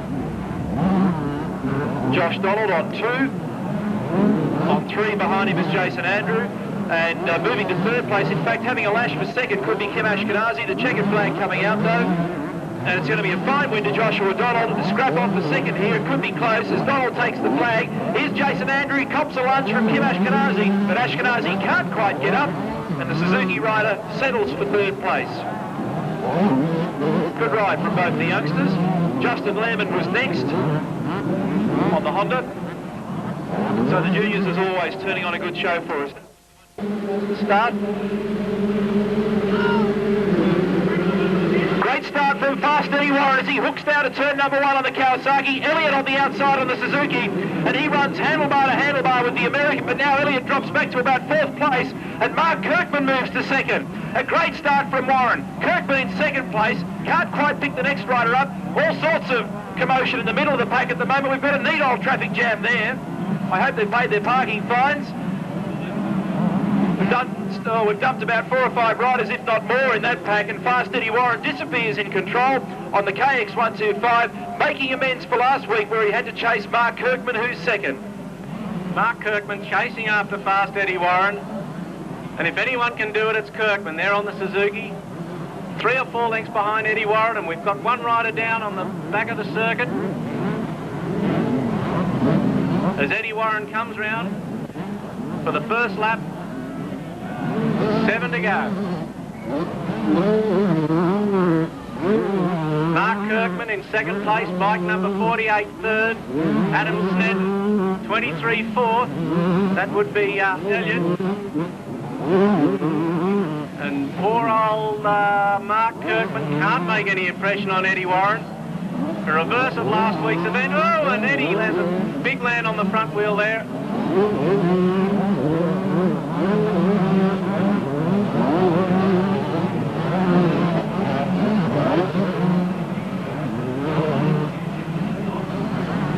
Eddie Warren coming round into Slave and Mazda Bend. Mark Kirkman still about 5 lengths behind. No trouble in the stutters for the Kawasaki West-mounted Eddie Warren. Mark Kirkman 2nd for Suzuki. Bike 48 Adam Snedden running 3rd. With bike 23 Elliott 4th.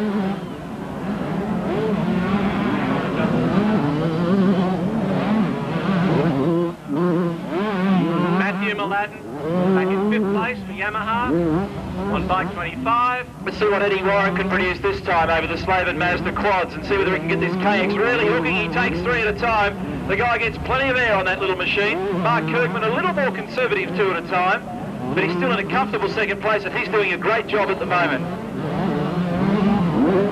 Well, Eddie's riding with style and speed. If he can keep this up for the final, he's going to be a dangerous operator. Eddie ran into difficulties last weekend at the Newcastle Motordrome in the Supercross final, getting off the 125 and then racing a 250. Threw him out of kilter a little bit, but he's certainly having no trouble tonight in the Slave and Mazda 125 A, B and C grade final as he crosses the Diplomat International tabletop. It's great to watch Eddie Warren at work and the way that he times the bike over the triples, the quads and all the other obstacles that he has to deal with out there. He's really got the thing working perfectly. It lands precisely where he wants it to land every time. And this is where he looks the best, Neil, over the Slave and Mazda jump. It's not a bad act. Just watch Warren working to perfection on the Kawasaki West KX125. Oh, and we've got one down on the Carrera quads. Eddie has to take evasive action as the yellow flag comes out. No trouble for Fast Eddie coming through these back markers. He whips through them, whether he's going around the stutters, the quads, the twins, tabletops. They just seem to part like the Sea of Galilee when Fast Eddie comes through.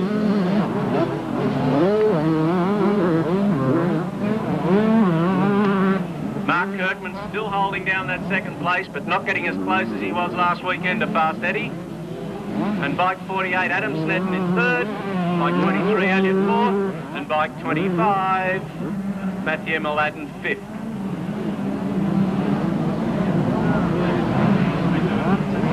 Eddie Warren working his way down the back straight, weaving in and out of the back markers. Matthew Mladen dropped himself in the dirt again and had to pick himself up and go for it all over again. Just watch Eddie weave in and out of these back markers as he goes through the career of stutters. Doesn't seem to lose any pace when he's coming up to lap these. Graham Wheeler was a long way back in the pack there, surprisingly, on bike number 30. He rode very well last weekend. Not up to full speed this time. Look at Eddie Warren in total control, mincing up the traffic here, but Mark Kirkman's certainly not giving up. And Kirkman, if anything, is starting to close just a little bit. He certainly is closing, Neil. He's only got 3 lengths behind Eddie. And I'd say when he goes past the back straight there near the pits, Alan Tompkins from Kawasaki West will give Fast Eddie the Go Faster Eddie sign. And he'll pull away from Mark Kirkman. Well, he's just put a bit more of a gap in there. Yeah, Tompkins would have given him the hurry up. Kirkman's got a few fans on the hill here in Bay 13. But I don't know whether he's going to be able to tag Eddie Warren. He's got a few lengths in hand, so to speak. This could be interesting, Neil. Eddie's got a big bunch of back markers in front of him now, with Mark Kirkman having a clear run. Fast Eddie's disposed of one of them, so's Kirkman. And Kirkman closes in once again as they go over the Diplomat tabletop.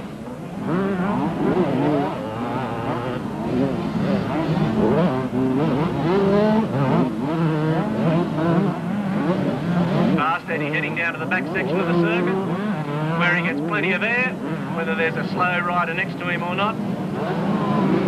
There he goes, Fast Eddie down the back straight.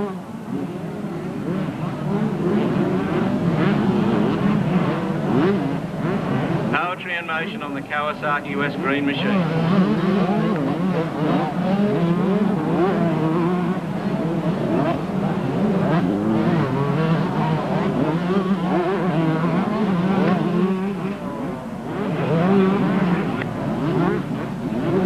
And here goes Kirkman having another lunge at Fast Eddie. Kirkman seems to catch him down this section of the circuit in front of the main grandstand, and there's only 1 lap to go. So it's now or never, and why don't you give Mark Kirkman a cheer along? He can hear you out there. Gaining on Fast Eddie with 1 lap to go in the 1.25. Slave and Mazda final. Fast Eddie snuck a look over his shoulder and saw Kirkman closing on the Suzuki. He would have realised he wasn't a back marker, and he's certainly given it a rev there over the back section of the circuit and increased his lead by another length or 2.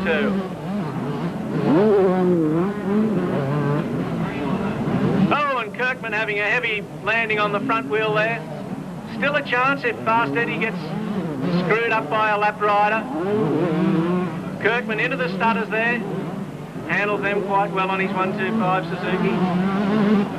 And this is as close as he's been to Fast Eddie as they come down to take the checker. Eddie over the doubles, up to the tabletop. And there's the checkered flag. Fast Eddie Warren on the Kawasaki West Kawasaki. First place, followed by Mark Kirkman on the Suzuki.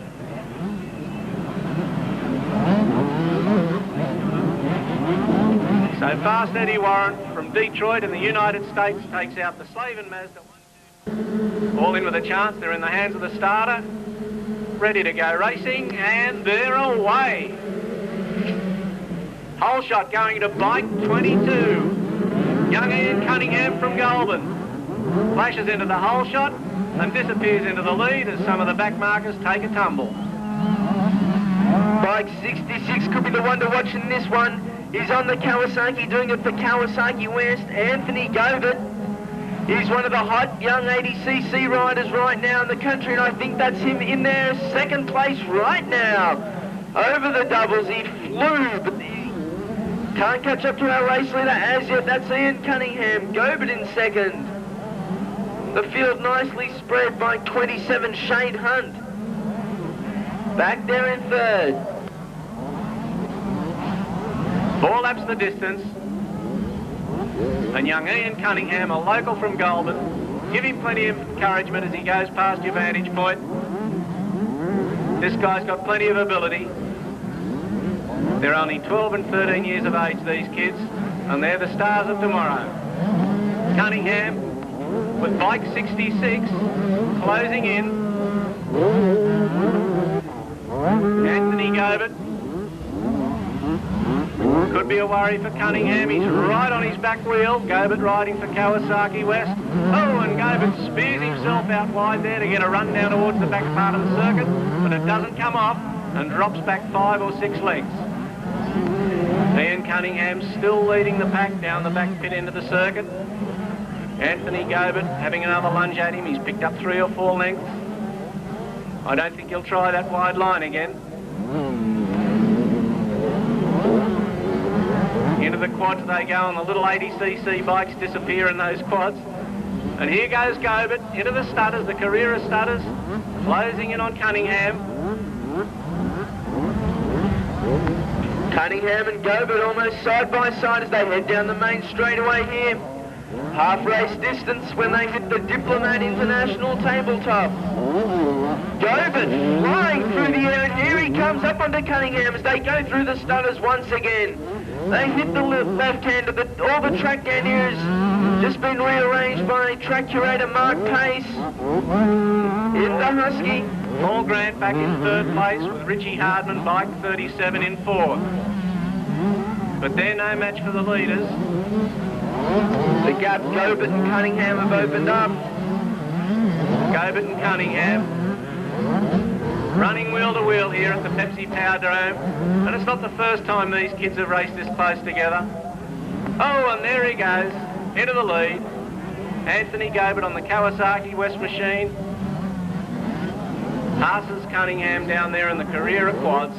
Don't count Cunningham out yet. He's held Gobert out for a number of laps. He could just come back and do exactly the same as what Gobert has just done. Again, they come down over one of the tabletops. They hit the doubles, plenty of air. Cunningham only got 1 lap to do it in, as Gobert increases his lead as he goes into the stutters in front of the main stand. Coming up towards the slow riders, Anthony Gobert on the Kawasaki. Then Cunningham on bike 22 back there in second, with a long gap back to our 3rd place rider, bike 44. I think that is Paul Grant. But Gobert looking stylish as he heads down the back straightaway. Cunningham, if anything's in danger of losing his 2nd place. Those riders are starting to close a little bit. Bike 44, still well back, Paul Grant. Look at Gobert, plenty of style as he heads into that Slavin Mazda. Right-hander over the stutters he goes. The Carrera stutters, they are heading round. The checker flag is at the ready. Anthony Gobert, bike 66. A set of doubles and a tabletop to go. Here he comes. Put your hands together. A fine ride. Anthony Gobert takes the win. Ian Cunningham on bike 22, the early leader, will take our 2nd place. And we'll be holding a raffle for 3rd place later on in the evening. There it is, 44 for 3rd, Paul Grant. There goes the in-gear sign. Not long till they're off and running now. We're away. Well, Ryan McClellan makes a good start. He's very brave under brakes. He's being tackled on the outside there by one of the Suzuki riders by the look of it, but McClellan's got things under control. Byron Alphabet was up there tackling on the first corner. Yeah, that's McClellan out in front. He's had plenty of Supercross experience and he's going to be hard to beat. I'd like to back him as being the boy that goes through to the final. 3 laps the distance, so it should be pretty easy for Ryan McClellan from here on in. I've watched him progress through the juniors and the 80cc class and then onto the 125s, and he was a pretty hot contender there. And he's certainly comfortable on the 250, and if he can keep this glued together, he's got himself a spot in the final. That's Mal Dalton in 2nd place on bike 27. Mal's almost a local. He's out of Cooma. As he's closing in a little bit on McClellan. And anyone who was at the entertainment centre last year for the Coca-Cola Supercross Masters would have seen poor old Mal, who's coming 2nd at the moment, have one of the biggest spills I've ever seen at an indoor Supercross.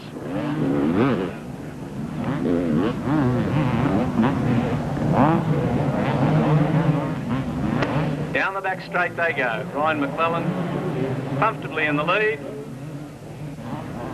working his way through to a place in tonight's Kicks 106 Supercross final. Mel Dalton hanging in there. The good news for Dalton is that officials advise us that 2 of these riders will go through to the final. So maybe they forgot to tell Mel because he's got everything hanging out there, having a lash at McClellan. Oh, he's got it hanging out all right. He put it away pretty quickly. He's gone back and settled for second place at the moment with about 7 or 8 bike lengths between himself and Ryan McClellan. Blue flag lap, 1 to go.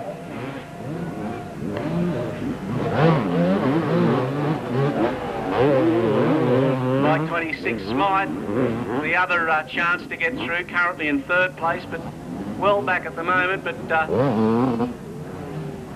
Dalton will have to make a blue before Smythe can get through to that final. And Dalton seems to have collected his thoughts and is just hanging back in that 2nd spot now.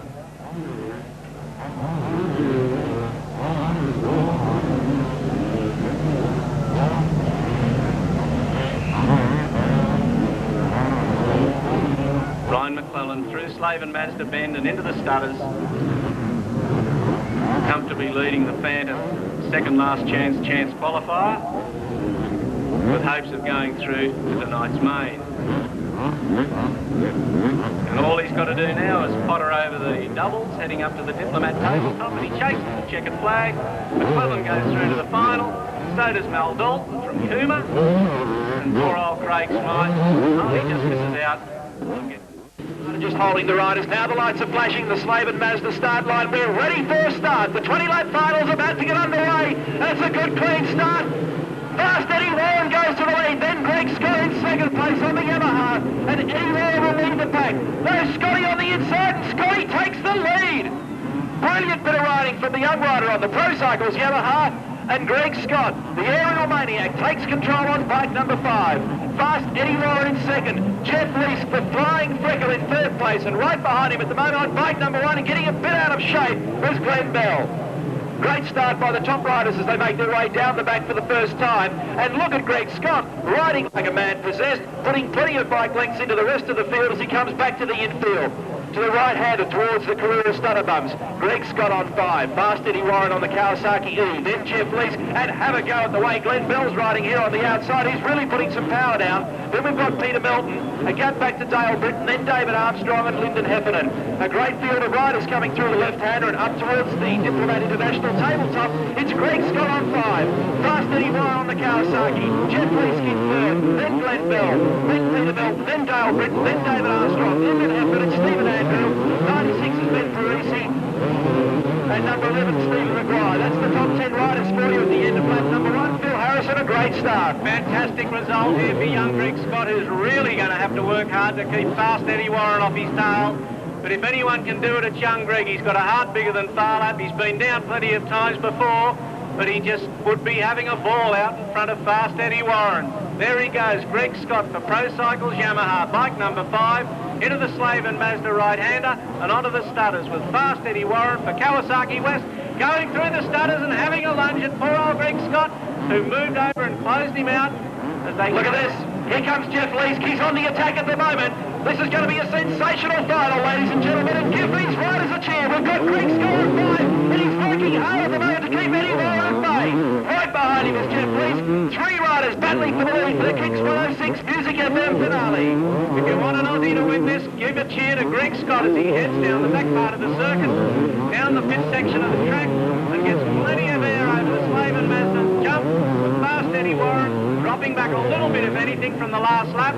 And Jeff Leask in 3rd place, with Glenn Bell a distant 4th. Notice the way that Fast Eddie Warren's not taking to the air like he was before on the 125. The man is just waiting and watching for the appropriate moment. He's got Jeff Leask right behind his 3rd, and Leask has got plenty of speed in this part of the course, and so is Eddie Warren. Warren up on the inside. The American goes handlebar to handlebar. Goodness me, how close can you get? Here comes Fast Eddie Warren, and Eddie Warren in the lead. Whoa-wee!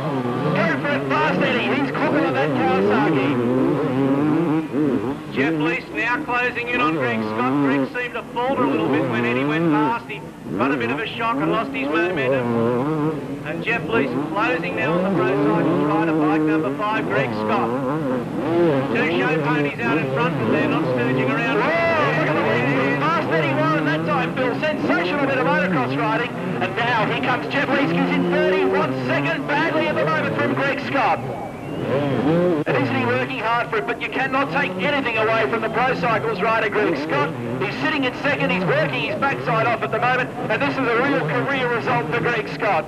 Back to the top of Australian motocross after a nasty injury, and young Scotty's hooking at the moment. We've got Kawasaki leading, Yamaha leading, Honda, and here comes Jeff Lees on the inside, and Fast Eddie Warren's making ground at the moment. Now Jeff Lees to second, Jeffrey up on the inside, and there goes Jeff Lees. The man that's going to make the attack on the World Motocross Championships moves to second. Then Bell still fourth, then Peter Melton, a gap back to Dale Britton, then Rodney Hamilton and Lyndon Heffernan. Greg Scott managing to use as much track as possible to keep those riders at bay, but Lees still sneaking through. Fast Eddie out in front, Jeff Lees second, Greg Scott third, and Glenn Bell back in fourth. A couple of riders have pulled out of this. I think that David Armstrong's pulled off to the infield, which is a real shame. Fast Eddie coming up behind the back markers. Brett Pike was the first victim to be lapped. No drama getting by Pike though. This is going to be a great final, ladies and gentlemen. This is Australia versus the USA. Let's hear it for Jeff Lees in second place. It's a case of come on, Aussie, come on. The Jeff Lees is going to have to do everything he can to keep the American out of this one. Lees' last Australian appearance before he heads off to take on the world. Give him plenty of encouragement as he tries to knock off the Yank as they head down to the back part of the circuit up to the Slave and Mazda lane. Look at the sort of air that Eddie Warren gets beneath that Kawasaki on the quads over the back. Manages to put a length or two into Jeff Lees. And Lees is going to have to work hard. He needs your encouragement or the Americans are going to get away with this, ladies and gentlemen. And Fast Eddie Warren is cooking at the moment. Back in the pack, Glenn Bell closing in on Greg Scott. Trying to take third place.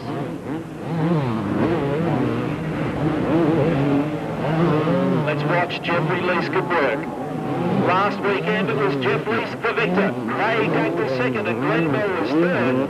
Fast Eddie Warren was left out of the deal. He led for the first half a lap. He came unstuck and stalled the bike. He went to the back of the pack and had to do it all over again.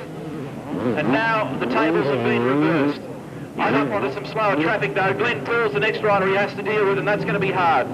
I think Lees could be better than Fast Eddie, and he's closing on that back section of the circuit, Neil. Mel Dalton got out of the way very courteously, which was good. Glenn Poole, the next victim to be lapped by Fast Eddie. Just shows you how quick these front runners are. There's nothing wrong with Glenn Poole's form. Look at Jeff Lees, ladies and gentlemen. The Australian rider is starting to get right on his hammer. Jeff Lees puts power to the ground on the CR250 Honda, and here comes Jeff Lees. Round the outside, it's side by side, America versus the USA. Here comes the Australian, give him a cheer. Lees, Warren, Lees on the inside, nothing between them. Round through the left-hander, and Warren by the smallest of margins now behind bike number 39, Benj Linscott, who's going to get the shock of his life. To the left-hander. Watch how fast Eddie Warren is here, but he doesn't like taking the quads with plenty of gusto when there's another rider in the way. And look at Jeff Lees, he puts some air under the Honda. Closes up this time as they work the back of the track with 13 laps to go. Can Jeff Lees do this? He wants to go to Europe in control. Stephen Maguire gets the signal that he's about to be lapped by the heavies, and he pulls away. Jeff Lees can't quite get power to the ground this time as the Australian makes another lunge at the American. The two of them get very close on this part of the circuit. Here comes Jeffrey Lees on the Honda. Pacing himself, getting in position, and worrying the absolute hell out of Eddie Warren at the moment on the Kawasaki. Look at the two of them now. Only a 2 bike length separating them. In third place, we've still got Greg Scott. Then we've got Glenn Bell, followed by Peter Melton. Further back then to number 9, Dale Britton. And then a gap back to Stephen Andrew on bike number 10. Well, Fast Eddie Warren's back to his usual tricks over on the quads. Well, what a great final. We haven't even reached half race distance, and there is 1, maybe 2 bike lengths separating the first 2 riders, and bike number 30 gets in the way there for a moment. Look at Jeff Lees! Here he goes! The Australian to the lead! Jeffrey Lees has done it! Go for it, Jeff Lees! What a fantastic ride. Well, there's a bit of traffic there, and that was all he had to do. Wait and watch and go for the right moment. Give him a cheer. That's the way. Terrific ride, Phil. Yeah, Jeff would be wanting to go to Europe with a victory up his sleeve, and it's great to see him out there in front of one of the best Supercross riders in the world, Fast Eddie Warren. And back in the pack, Greg Scott still in third place with a very fast closing Glenn Bell aboard the Honda. Bike 5 running third, with bike number 1, Glenn Bell aboard. I don't reckon Greg's got plenty of curry going into the back straight. I don't reckon Eddie's out of this yet.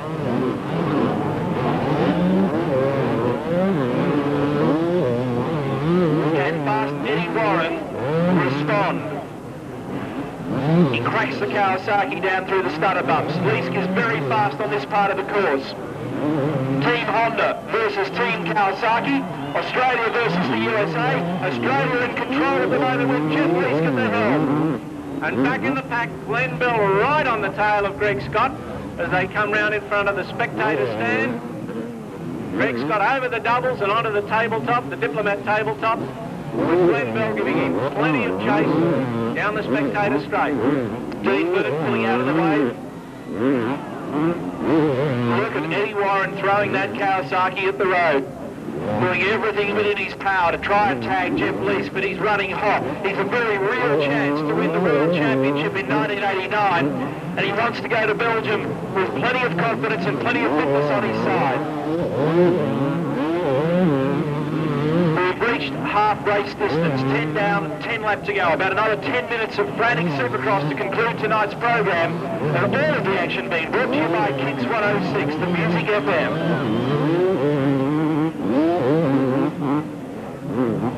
Greg Scott still holding down third place on bike number 5. Ryan McClelland about to be attacked here on bike 21 by the leaders.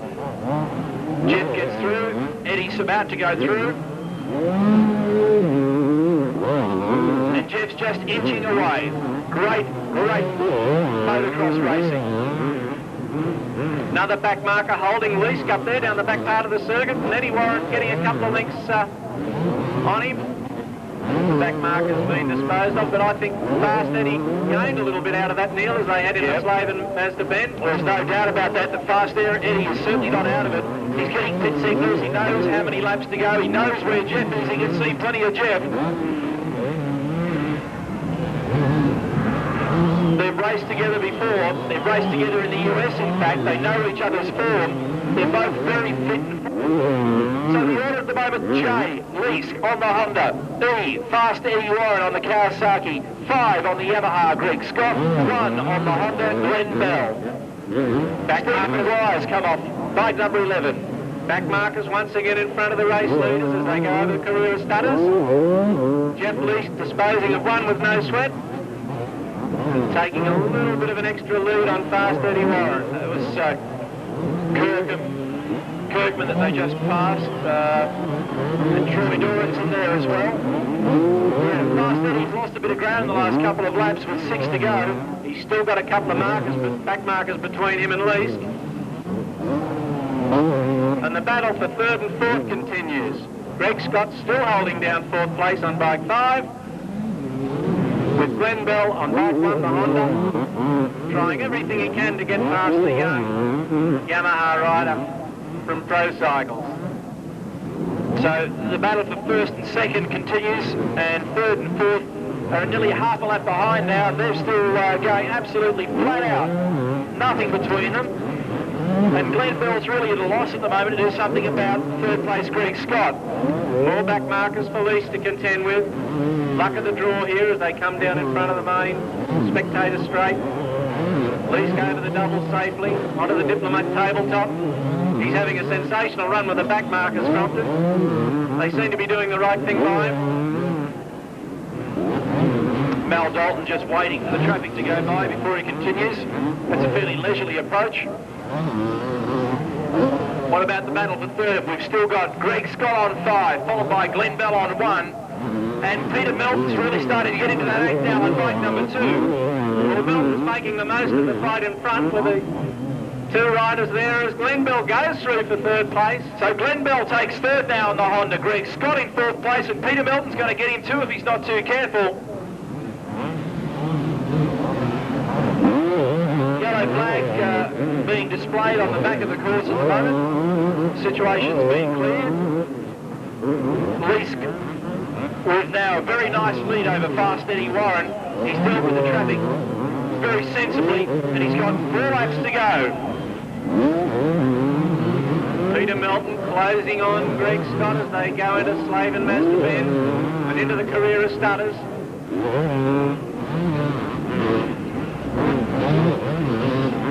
The battle for 4th and 5th place. But back with the leaders. Well, Glenn Bell's really opened up a gap now over Greg Scott, and Scotty's still defending from Peter Melton. He's trying as hard as he can. It's a great result for Greg Scott. Well, Fast Eddie certainly hasn't thrown in the towel. He's about 6 bike lengths behind Jeff Leask as Leask goes through the Carrera Stutters. Fast Eddie coming up to lap a back marker. And Leask getting held up a little bit by another back marker. Leask over the Diplomat tabletop as he comes up to lap bike 6, Lyndon Heffernan.